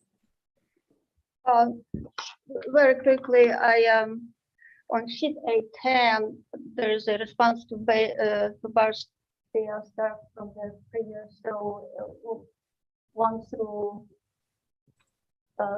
and 2 is basically will be taken care of, and we will definitely work with the rest of the staff recommendations and comments through the time when we will get for the final approval. Thank you for all. I'll open it up for board discussion and a vote at this time. This is Julia. I think staff's pretty much got it covered here, and I agree with Historic Charleston Foundation that putting a relatively arbitrary initial into the ironwork is probably not the greatest move. I mean, maybe there could be some sort of stylized abstract reference to the letter that wouldn't be so literal, and could kind of age a little more gracefully. But I do appreciate the lowered height of the masonry, and I think that's what we were hoping for, and thank the applicant for that. I agree with exactly that, and echo that I don't think the initials should be incorporated into the ironwork. Fillmore here. I'm in agreement with what my fellow board members have said and with staff comments. I'd like to hear how my fellow board members feel about a roll gate there, a slider instead of a swing gate. It's I'm not crazy about them in a setting like this because they read behind the columns and they look more industrial. It's certainly not enough to make me vote against the proposal, but I think traditionally I would rather see swing gate there than a single piece roll gate. Allison, would you I'm mind? interested. I would really like to hear what my fellow board members feel about that. That may be my idiosyncrasy. No, I hear you, Fillmore. Could we look at the site plan again just for a second, Allison?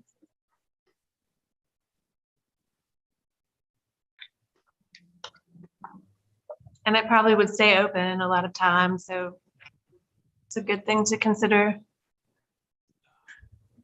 So, yeah, may I ask a question for clarification? It's a double panel slider? Yes, it has to slide in one direction. It would be a single panel, and it would slide, I think, behind the columns and behind the first section of fencing when it was open.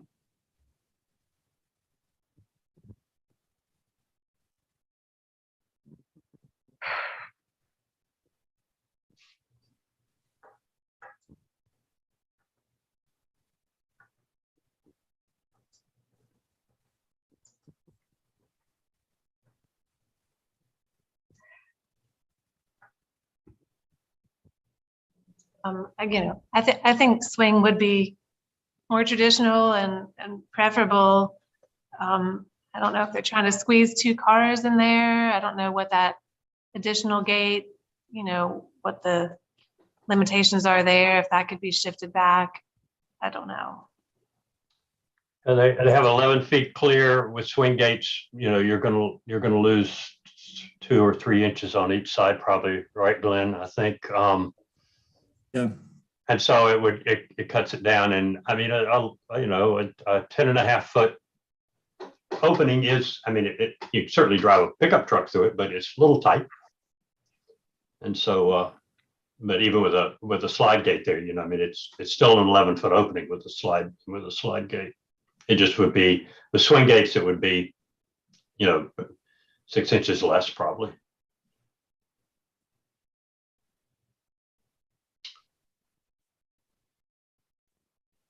This is Bill. Did I miss in the submittal, was there any cut sheet or data on the operator for this gate, or is there any other information technically about that, or is that not included? I may have missed it, Bill. I didn't see any. I just noticed it on the plan, that it read on the plan as a slide gate. Yeah, I didn't see it either. Somewhere. And I didn't know I missed it. And in the elevation, it really almost reads as a swing gate. But if you look at the design of the gate, that wouldn't work. I looked at it in elevation and thought it was a swing gate, but then when I went back and looked at the plan, it appeared to be a slide gate. That's why I asked the question.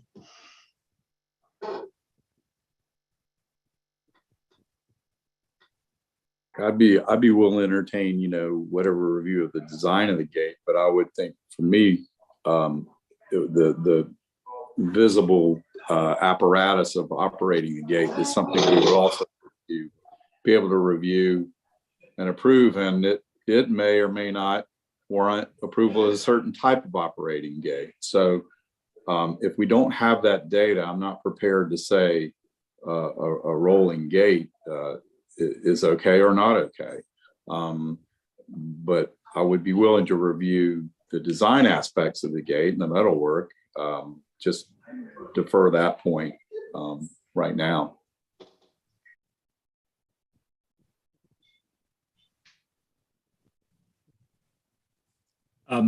Bill, I understand that point. I would say that after what we've discussed, I probably I would be in favor of not getting completely hung up on the gate and making a motion with regard to the rest of the project, and perhaps the applicant could come back to staff with the details of the gate. I generally discourage people against them because they are challenging. I mean, all gates, any gate with a motor on it is going to be an issue at some point, but the sliding ones are particularly challenging, especially if you are in a flood prone area, because if there is a crack, and I don't know the details of that based on what's submitted really, if there's a crack, of course, that gets mud and debris and whatever in it. Maybe we need to ask Luda to bring some details of that back to staff to iron out whether that is deemed an issue or not. And I definitely willing to explore furthermore with the client. He has something in mind. He's in a construction business, so we definitely will work on that item as we proceed. All right, I'm gonna try to make a motion for preliminary approval with staff comments 1, 2, and 4, and board comments to omit any literal letter from the ironwork design, and another board comment to provide gate details, including opening mechanism details, to staff, and final review by staff. Okay, we have a motion on the floor for preliminary approval with staff comments 1, 2, and 4, and 2 board comments. The first to omit any literal letter from the ironwork design and to provide the gate details, including opening details, to staff, and final review by staff. Do I have a second? Lynn Gardner, second. Okay. Put it to a vote. Fillmore, Yay in favor. Bill, Yay in favor. Julia, Yay in favor. Glenn. In favor. The chair votes with the majority and the motion passes unanimously. Thank you, Mrs. Sobchak. Thank you so much. Good night. All right, agenda item number 9 is 92 Bogard and 4 Catfiddle. Frankie, if you'll give us an introduction and overview, please.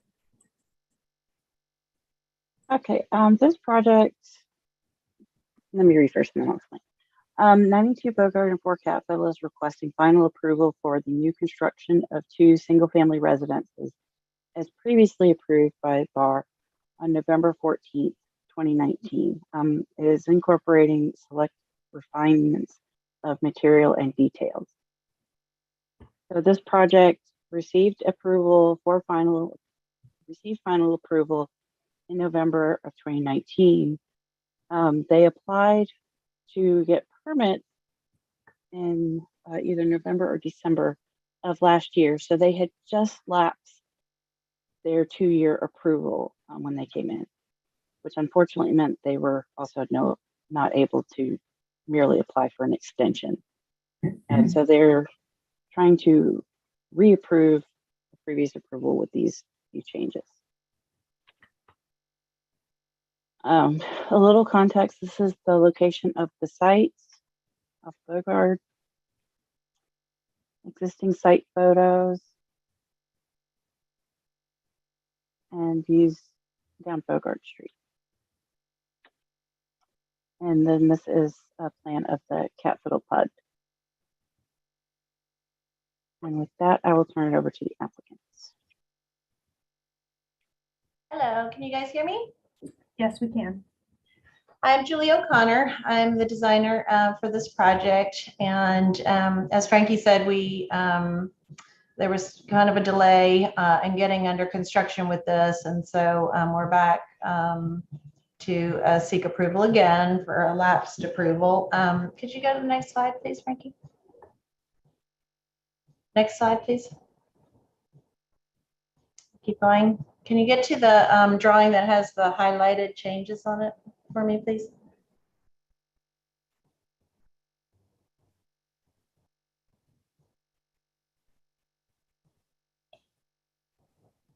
So basically, we haven't made any changes. Thank you. That's perfect. Any changes to the, the footprint or the form or anything? Just a couple of detail changes, really. We, in the yellow there highlighted, we had just a paneled shutter initially on all of these openings, and we wanted to go with something a little bit more stylized with sort of a diagonal board instead of, we had a sort of a vertical board before. So that's the change with that. Since I submitted these, we've actually found out that we can remove that little niche that's on the far left there in yellow. That was for a gas meter, and we actually found another place for the gas meter, so we don't need to do that niche now. So that's not going to happen anymore. We, in the blue highlighted, we had previously approved was a little hip roof over that door, and we just want to do a shed roof now.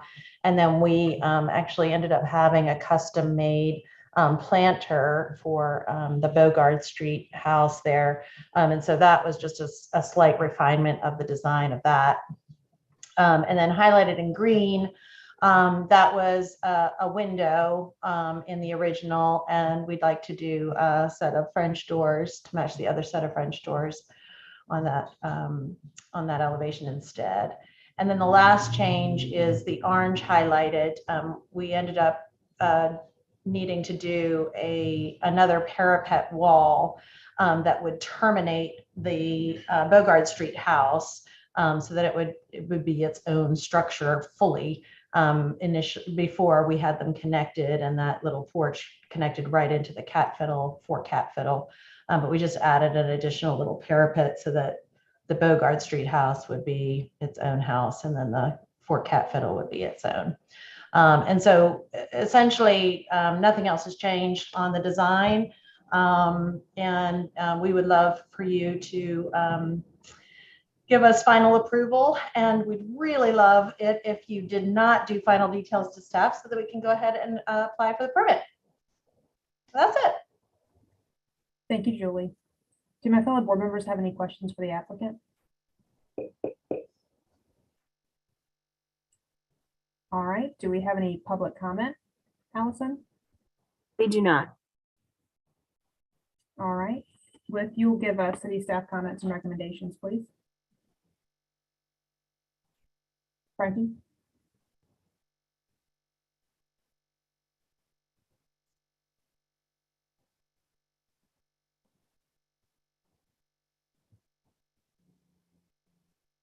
Staff observations, revised items all on the west wall, the revised shutter design on the ground floor, the niche for the gas meter, which we have just been told is being removed, refinement of the planter design over the entrance, refinement of canopy hood over entrance. On the rearmost portion of the building, the second story double hung window was changed to French doors to match. And then the adding of the 8-foot parapet wall as a separation. Staff comments of the diagonal shutter design is not a typical pattern on residential shutters in this neighborhood. Staff recommends picking one consistent shutter design for the structures. And staff is comfortable with the remaining revisions and their relation to the previously approved submittal. Staff recommendation is for final approval with staff comments. Thank you, Frankie. Julie, did you want to respond to or clarify anything raised in the staff comments and recommendations? Yeah, sure. Yeah, the diagonal shutter design was sort of a recommendation of the Cat Fiddle ARB. And so that's why we changed it to that. They were hoping to see something a little bit different for that structure. And as you know, Cat Fiddle has just all kinds of awesome and fun and different details. And so this is the one that the ARB had asked us to do. Thank you, Julie. All right, I'll open it up for board discussion and a vote.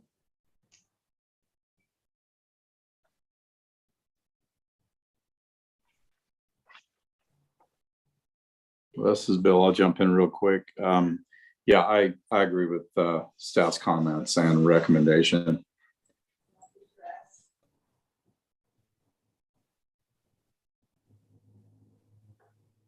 I don't really have anything to add other than I personally don't have any opposition to the additional detail in those lower shutters. As the applicant said, there is a festival of creativity going on there, so I just don't feel like the diagonal panel detail is out of place, but could go either way. Don't worry, I don't really have anything to add. I'm sort of with Julia. I'm not bothered by the diagonal shutters, particularly not in that PUD. There's so much going on so close together there that it does not. The diagonal shutters don't bother me at all.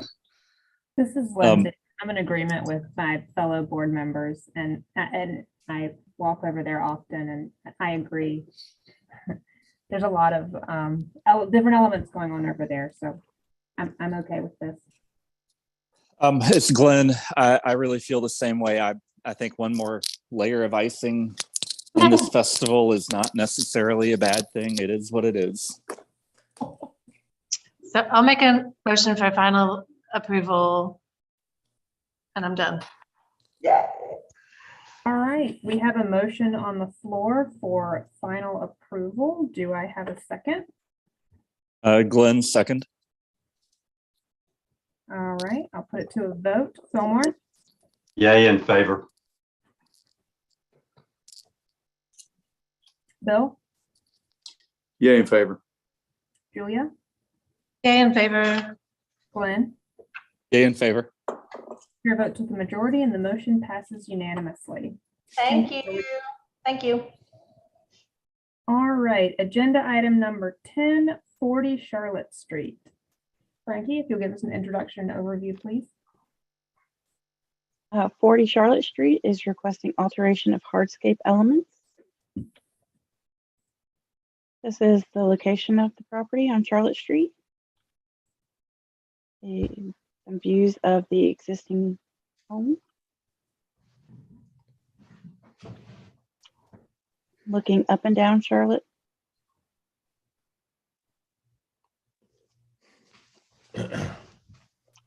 And some Sanborn maps of the property.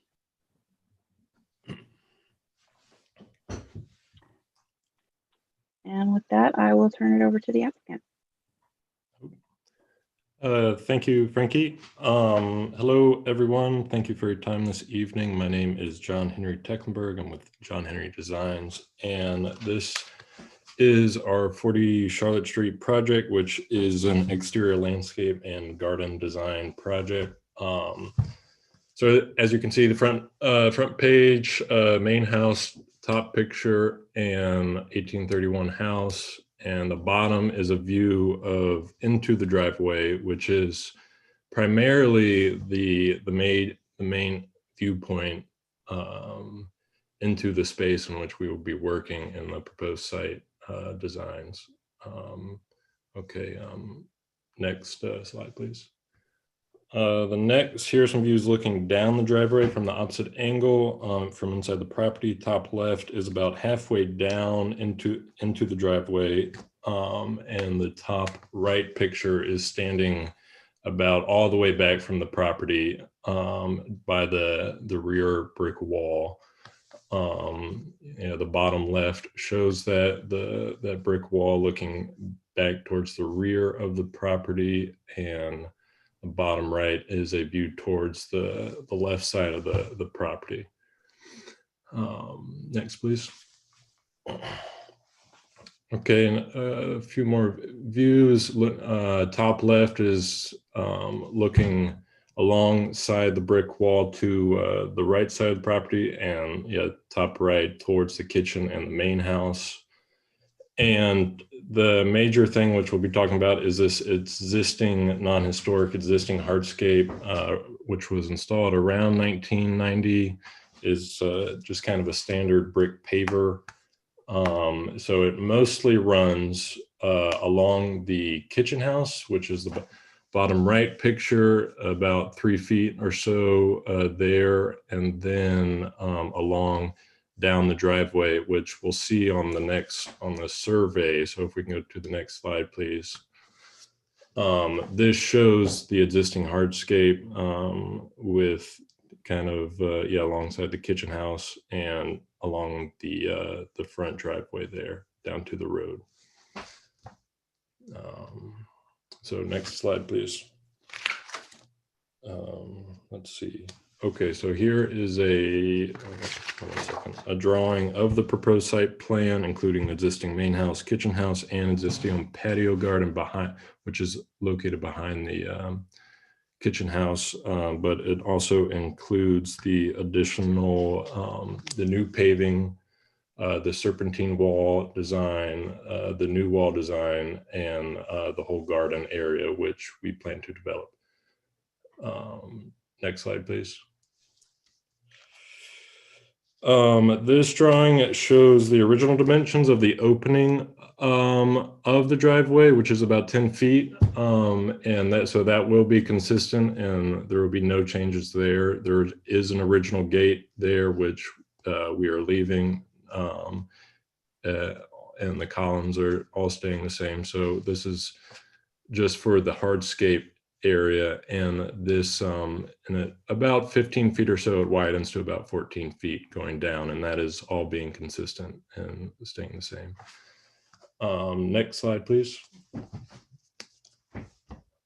This shows the actual material and technique that we are considering. It's a Riccobene paving, and there's a sample of one held in my hand, and it's been done in Charleston. It's at the College of Charleston Science Building at Edmonds Oast and a few other places downtown. And you can see that the dark gray square there indicates the Riccobene paving around the main house, the driveway, and the kitchen house. Next slide, please. This shows the a detail of a cutout of the brick wall in the rear of the property. And this shows that this brick wall was built around 2020 with the straw bale technique and with existing stucco. So we are making about a 5-foot opening there for another access point into that, and match with matching columns on either side, which is to match what's existing as well. Next slide, please. This is a detail of the new brick wall on the left side of the property coming down the driveway. You can see what is there, an existing wooden fence, nothing too great to look at. And so we are matching it.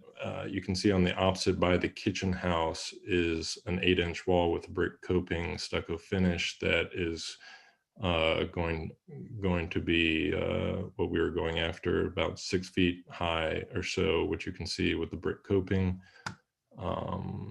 Next slide, please. Another element used in this design is the use of a serpentine wall, kind of dividing the parking space and the garden space, which is behind it. As you can see, it's about 3 feet high with the matching stucco, kind of white stucco with the surrounding walls and a brick coping on top. And it's a single coarse layer of brick.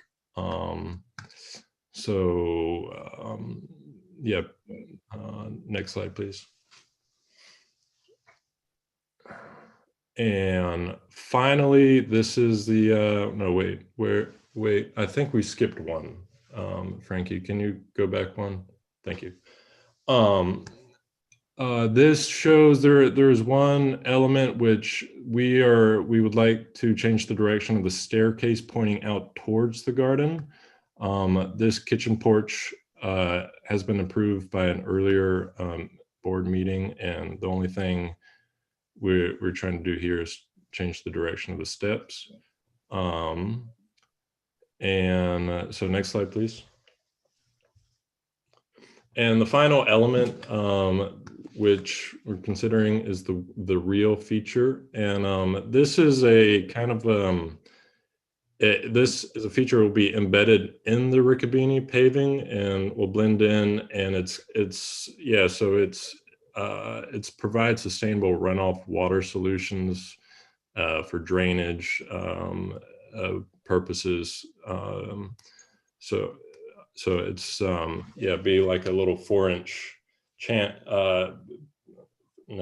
4-inch on either side, stones on either side running down through the middle of the property, and kind of dividing the paving up a little bit too. So yes, I would I think those are the drawings, and happy to answer any questions now, please. Thank you. Mr. Tecklenburg, do my fellow board members have any questions for the applicant?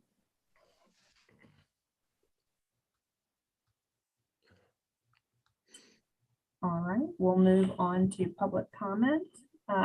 Allison, do we have anyone speaking from the public? No, we do not. Okay, Frankie, if you'll give the city staff comments and recommendations, please. Staff observations. This proposal includes the removal of a 2019 wall at the rear of the property, which is not visible from the right of way. The proposed Serpentine Wall will also not be visible. Staff comments. The paving material is shown as installed with a permeable substrate, which is recommended for the historic district. Policy statement says permeable paving materials, but we are okay with the permeable substrate. Regarding the real feature, which can provide a sustainable runoff water solution, staff requests more information about the drainage feature, including its depth and structure. The applicant can confirm the direction of the water flow and output. And we would also like the applicant to confirm or to depict the current location of the rear porch stairs. Staff recommendation is conceptual approval with staff comments. Thank you, Frankie. Mr. Tecklenburg, did you want to respond to or clarify anything raised in the city staff comments and recommendations? No, that sounds pretty good. Yeah, a lot of the work will not be seen from the public right of way and from the street. So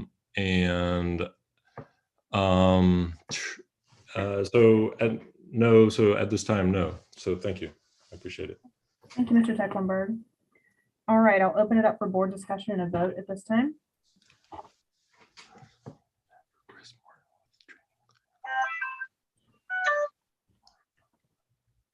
It's Glenn. I'll go first. I just have a couple of points that I think should be carefully considered. And I think staff is probably heading in the right direction here with regard to, conceptually, I'm okay with some of what's happening here, but I think there's a lot of detail that's needed. Construction detail, measured drawings. It is a Category 2 property, so all of that has to be very clear and on the record. And then maybe I'm misreading. I guess I'll ask Mr. Tecklenburg to clarify. The drawing appears like the real area goes really close to those back steps, and I was just wondering about, is that something to trip and fall in, or am I perhaps just sort of misreading how that's happening? But again, I'll ask the applicant to clarify that, and then I'll just sort of reiterate that I think a lot of detail and construction information is still needed here. Hello, can you hear me? Yes. So no, the real is not a structure in which you could trip and fall in. Excuse me. It is more just a kind of a shallow divot, so to speak. And I agree. I think there could be a few more drawings with that feature. to clarify that. So, but yes, point noted for sure.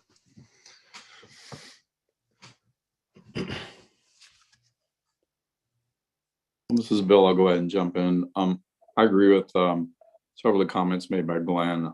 There are elements that I'm having a hard time discerning. I do think that the details are important. And also it appears to be an awkward intersection between that stair and the hardscaping and the garden as well. It just seems to come in at sort of an opportune point. I can't quite tell what the intersection of those elements. So that would really be my only other comment about the design features. But I think really providing details is going to make a big difference into understanding the total concept here. Let me ask staff a question, because I would possibly be inclined to defer this, but send it to staff for final review. But I mean, does that make sense to you, Frankie and Allison? Would that be okay? Yep. And you could always bring it back to us if you decide you want to do it that way. But I'm going to make a motion for deferral for further clarification and detailing per board and staff comments and final review by staff. All right, we have a motion on the floor for deferral for further clarification on detailing for board and staff comments and final review by staff. Do I have a second?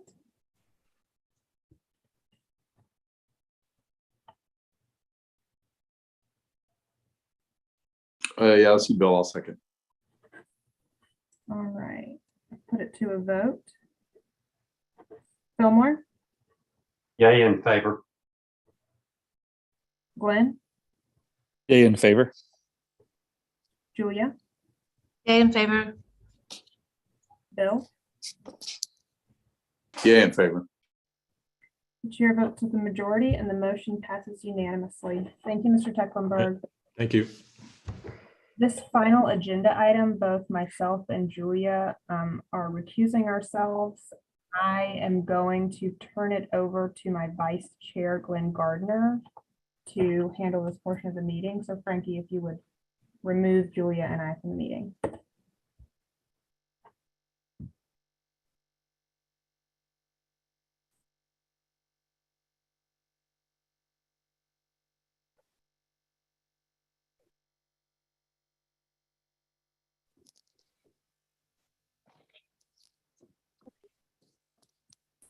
For item 11, we have 460 King Street, which is a request for conceptual approval for modifications to storefront, fenestration, and facade.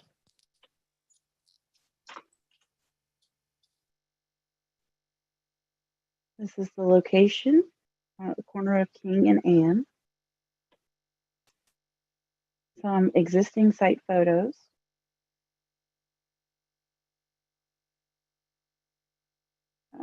Context on King Street and looking down Ann. And these are some Sanborn maps of the property. And with that, I'm going to turn it over to Erin.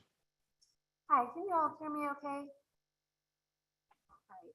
This is Erin Lanier with Julia Martin Architects. We're here tonight to request conceptual approval for various improvements to the exterior of the commercial building here at 460 King Street. So go to the next slide, please. Most of you will know this building is a former Basil restaurant at the intersection of King and Ann Streets. It sits at the northeast corner adjacent to Republic Lounge and just to the north of the William Bacon House. Frankie, if you'll I'm sorry, Erin. I'm sorry. This is Bill. I can barely hear you. I'm sorry. Okay, hold on one moment. Let me see if I can. Is that any better?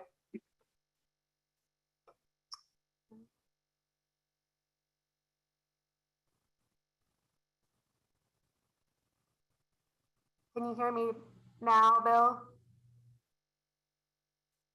That's better. Thank you. All right. Tell me if you lose me.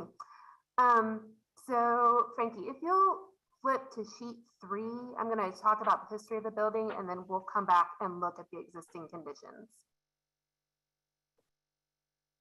All right, thank you.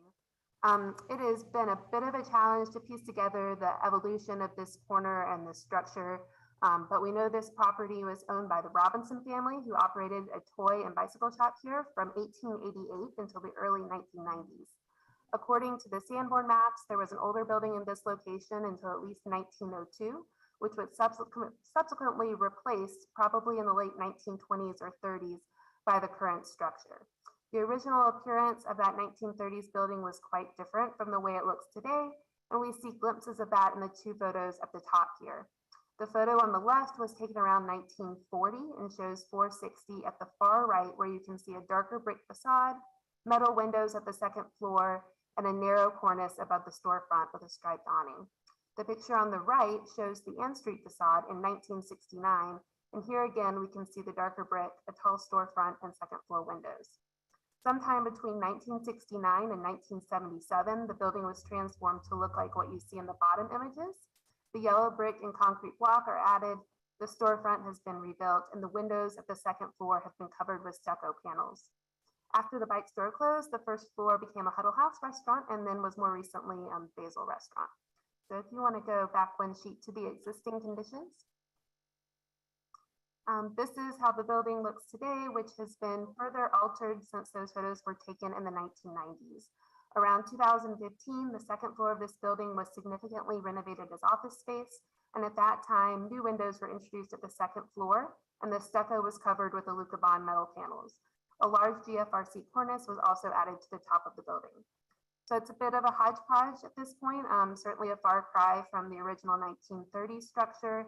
And then, of course, the great neon sign remains, which is arguably the most interesting and important feature of the building. Our goal with this renovation, which will be part of converting this space to a new restaurant, is to clean up the exterior and give it a more cohesive feel without drastically altering the existing facade or circa 2015 features, which, for better or worse, can't be easily modified. Next slide. We'll go one more. So here is our existing 1st floor plan and a demo plan. At the exterior, we'd like to replace the existing aluminum storefront system, which is not original, it's in bad shape. We're also asking to add 2 new openings at the concrete block wall at the south elevation, which you'll see aligned with the windows at the 2nd floor. Then we'll replace the Huddle House tile at the corner entry, as well as remove the black awnings that wrap the storefront currently. Next slide. This is the proposed floor plan. We'll go back with a new aluminum storefront system in the existing opening with some vertical structure added between the glazing that you'll see better here in elevation. We'll add the 2 new openings to the south to provide better access to the tables outside and bring a little more light into the interior dining room. We'll also add 2 new awnings, likely fixed at the west elevation and retractable on the south. And then we'll repair or reconstruct as needed the existing wood cornice that runs above the storefront, which appears similar to one present in those earliest photographs. Even though sidewalk dining falls within the purview of the city's design review committee and zoning division, we've shown our conceptual plan here for some context. This has been reviewed by Lee Batchelder, and like the sidewalk dining that was here for the past 20 years, there won't be any permanent elements. It would all be movable and in compliance with the sidewalk dining ordinance. In reference to a public comment about the walking path, this purple line is a little deceiving and just indicates the minimum clear distance required from the curb and around trees, but we actually have more than the minimum. This is an exceptionally wide sidewalk that is over 20 feet from the curb to the building, so achieving the necessary clearances will not be an issue. Next slide. So here is the existing and proposed south elevation. And as I mentioned, we want to improve upon and better unify the exterior in a couple of ways. We will replace the existing storefront, which is really basic and lacking in detail, with a new metal storefront that introduces more divisions and picks up on the design of the windows at the 2nd floor. Similarly, the 2 new openings to the right of the storefront, as well as the existing door at the far end, will reference that light pattern and profile. In lieu of the large black awning that currently wraps around the building, we're proposing to install 2 distinct awnings, one in each elevation. We feel like awnings at this location are essential given the solar heat gain, but because it would be impossible to marry the deeper awning that we're proposing on the south side of the building with the shallower awning at the west, we'd like to leave the corner entry uncovered. This will allow that facade to have a stronger vertical appearance that is nice architecturally and will be less impactful to the neon sign above. We're proposing a striped canvas awning, which will help to unify the exterior color palette and sort of harken back to the awning that was there in the 1940s. You'll see we are showing a placeholder for a possible mural at the far end of the south elevation. That would be submitted separately for your review in the future, but the idea being that something in this location would really help break up that long expanse of concrete block wall in a more interesting way.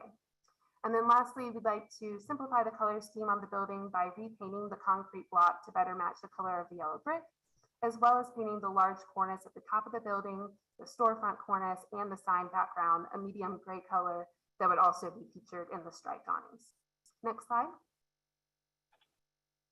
Here is the west elevation where again we have the new storefront system, and we would like to replace the metal doors that are there now with the new taller wood entry doors. Of course, we intend to reuse the existing sign, and once a name for the business is decided on, we'll submit details to the board for restoring that element. Last slide, please.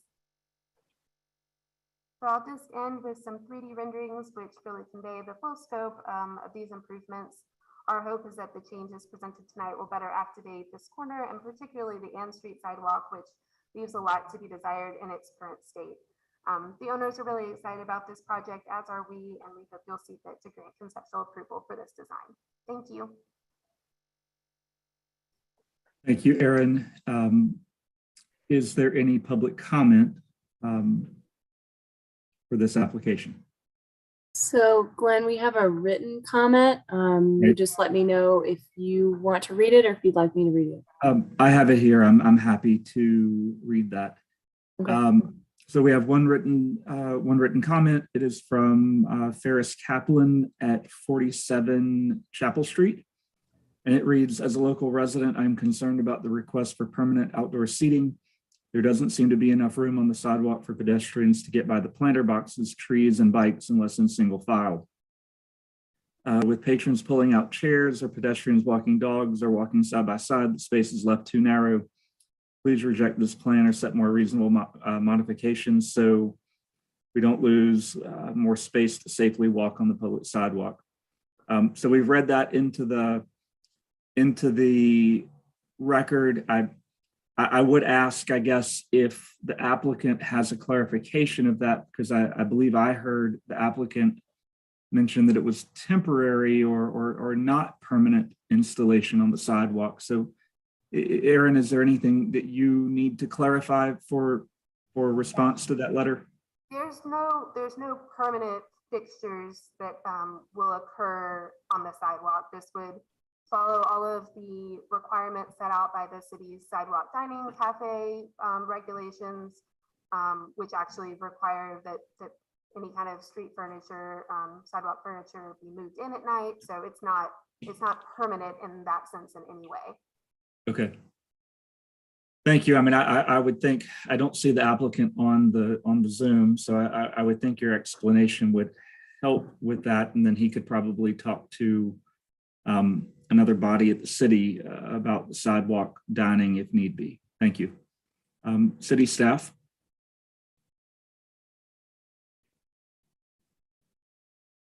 Okay, we had a few observations. I also spoke to zoning, not knowing that y'all spoke to Lee, and just some things that they noted should be marked on the plans were the streetlights and bike stands for when it does get submitted to them. And also showing a minimum of 8 feet of accessible sidewalk space between back of tree planting areas and the proposed planter boxes. Other staff observations, the new storefront system is more complementary of the structure's existing fenestration. Staff comments. We have not been able to confirm the installation date of the broken tile entryway. The proposal demolishes the surface, and while a consistent surface with the public realm would be desirable, the confirmation of date of installation would deem whether this is historic or not. The applicant can work with staff on determining the date of the installation and new material. 2, while staff understands the purpose of the awning over the seating area, typically an awning would be at the entry point, and omission of an awning there exposes the entry and patrons to the elements.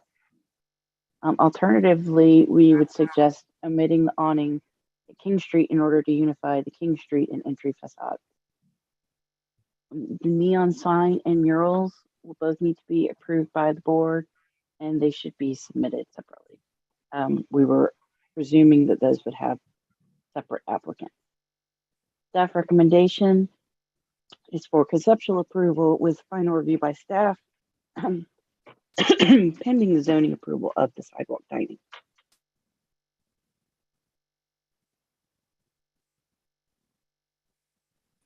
Thank you. Aram, do you have any rebuttal or clarification here? I guess I'll just reiterate sort of our thinking behind the awnings. And just to clarify, there's a cornice that wraps around the storefront that will remain. So there will still be this, covered element, if you will, at the entry. But because we have two different depths to the awnings, it would be really awkward and difficult to try to marry them somehow. Also, if you're familiar with the current awning that's there, it's kind of heavy. It's low because of the neon sign that's above. And we just think it would be nicer for the building, for the entry, to have those two awnings be distinct. I don't think that's a terribly uncommon thing when you look at historic buildings that have this kind of chamfered entry. As far as the broken tile, our best understanding based on photos and talking to people that are familiar with the building is that showed up sometime in the early 90s when it became a huddle house. Certainly doesn't seem to add anything in our estimation to this building, which has undoubtedly changed significantly over the course of its history. I believe that is it. Thank you.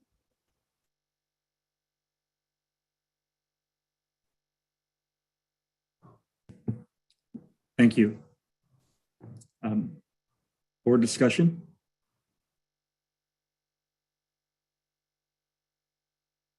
This is Bill. I'll go ahead and jump in. I think it's a really nice design, what's going on. I think it's going to complement the building well. I do agree with a couple of staff's comments, and then a couple I don't necessarily agree with. So I do agree with comment 1. I'm trying to recall, I've been up and down King Street when it was, I think, back even when it was still Robinson's, and I just don't recall, but I seem to think that broken tile was there for a good long time. So I do agree with comment 1. Actually, I have deference to comment 2 and 3.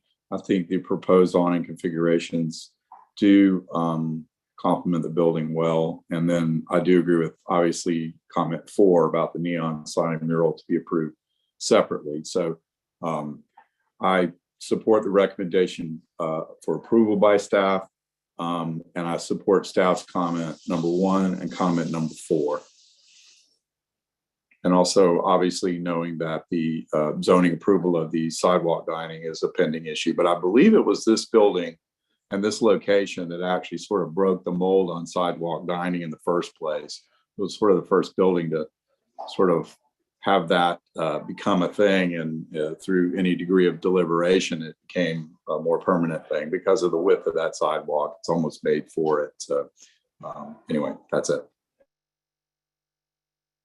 Thank you, Bill.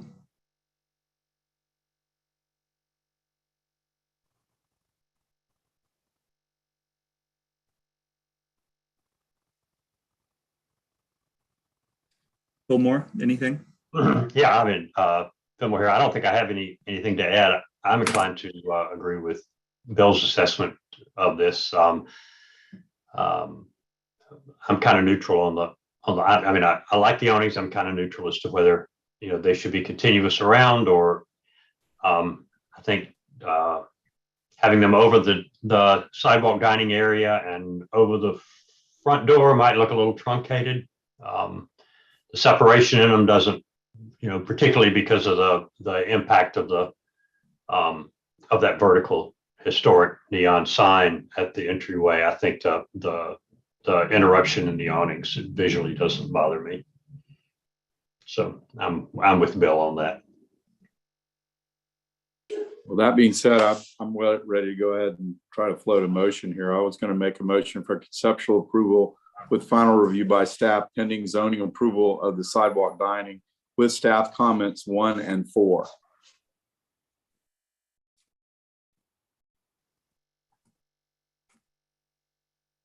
Okay, so Bill, thank you. You've made a motion for conceptual approval with final review by staff, pending zoning approval of the sidewalk dining concept and staff comments 1 and 4. Is that correct? That's correct. Okay, thank you. Do we have a second?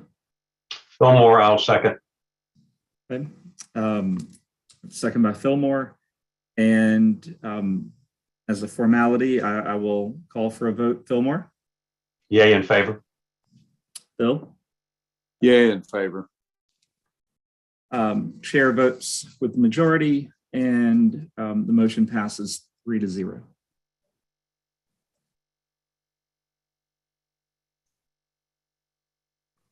Mr. Chairman, I guess you're still going to be the chairman to the end. Motion to adjourn. We have a motion. Is there a second to adjourn the meeting? Fillmore, I second. So the meeting is officially adjourned, and this concludes our final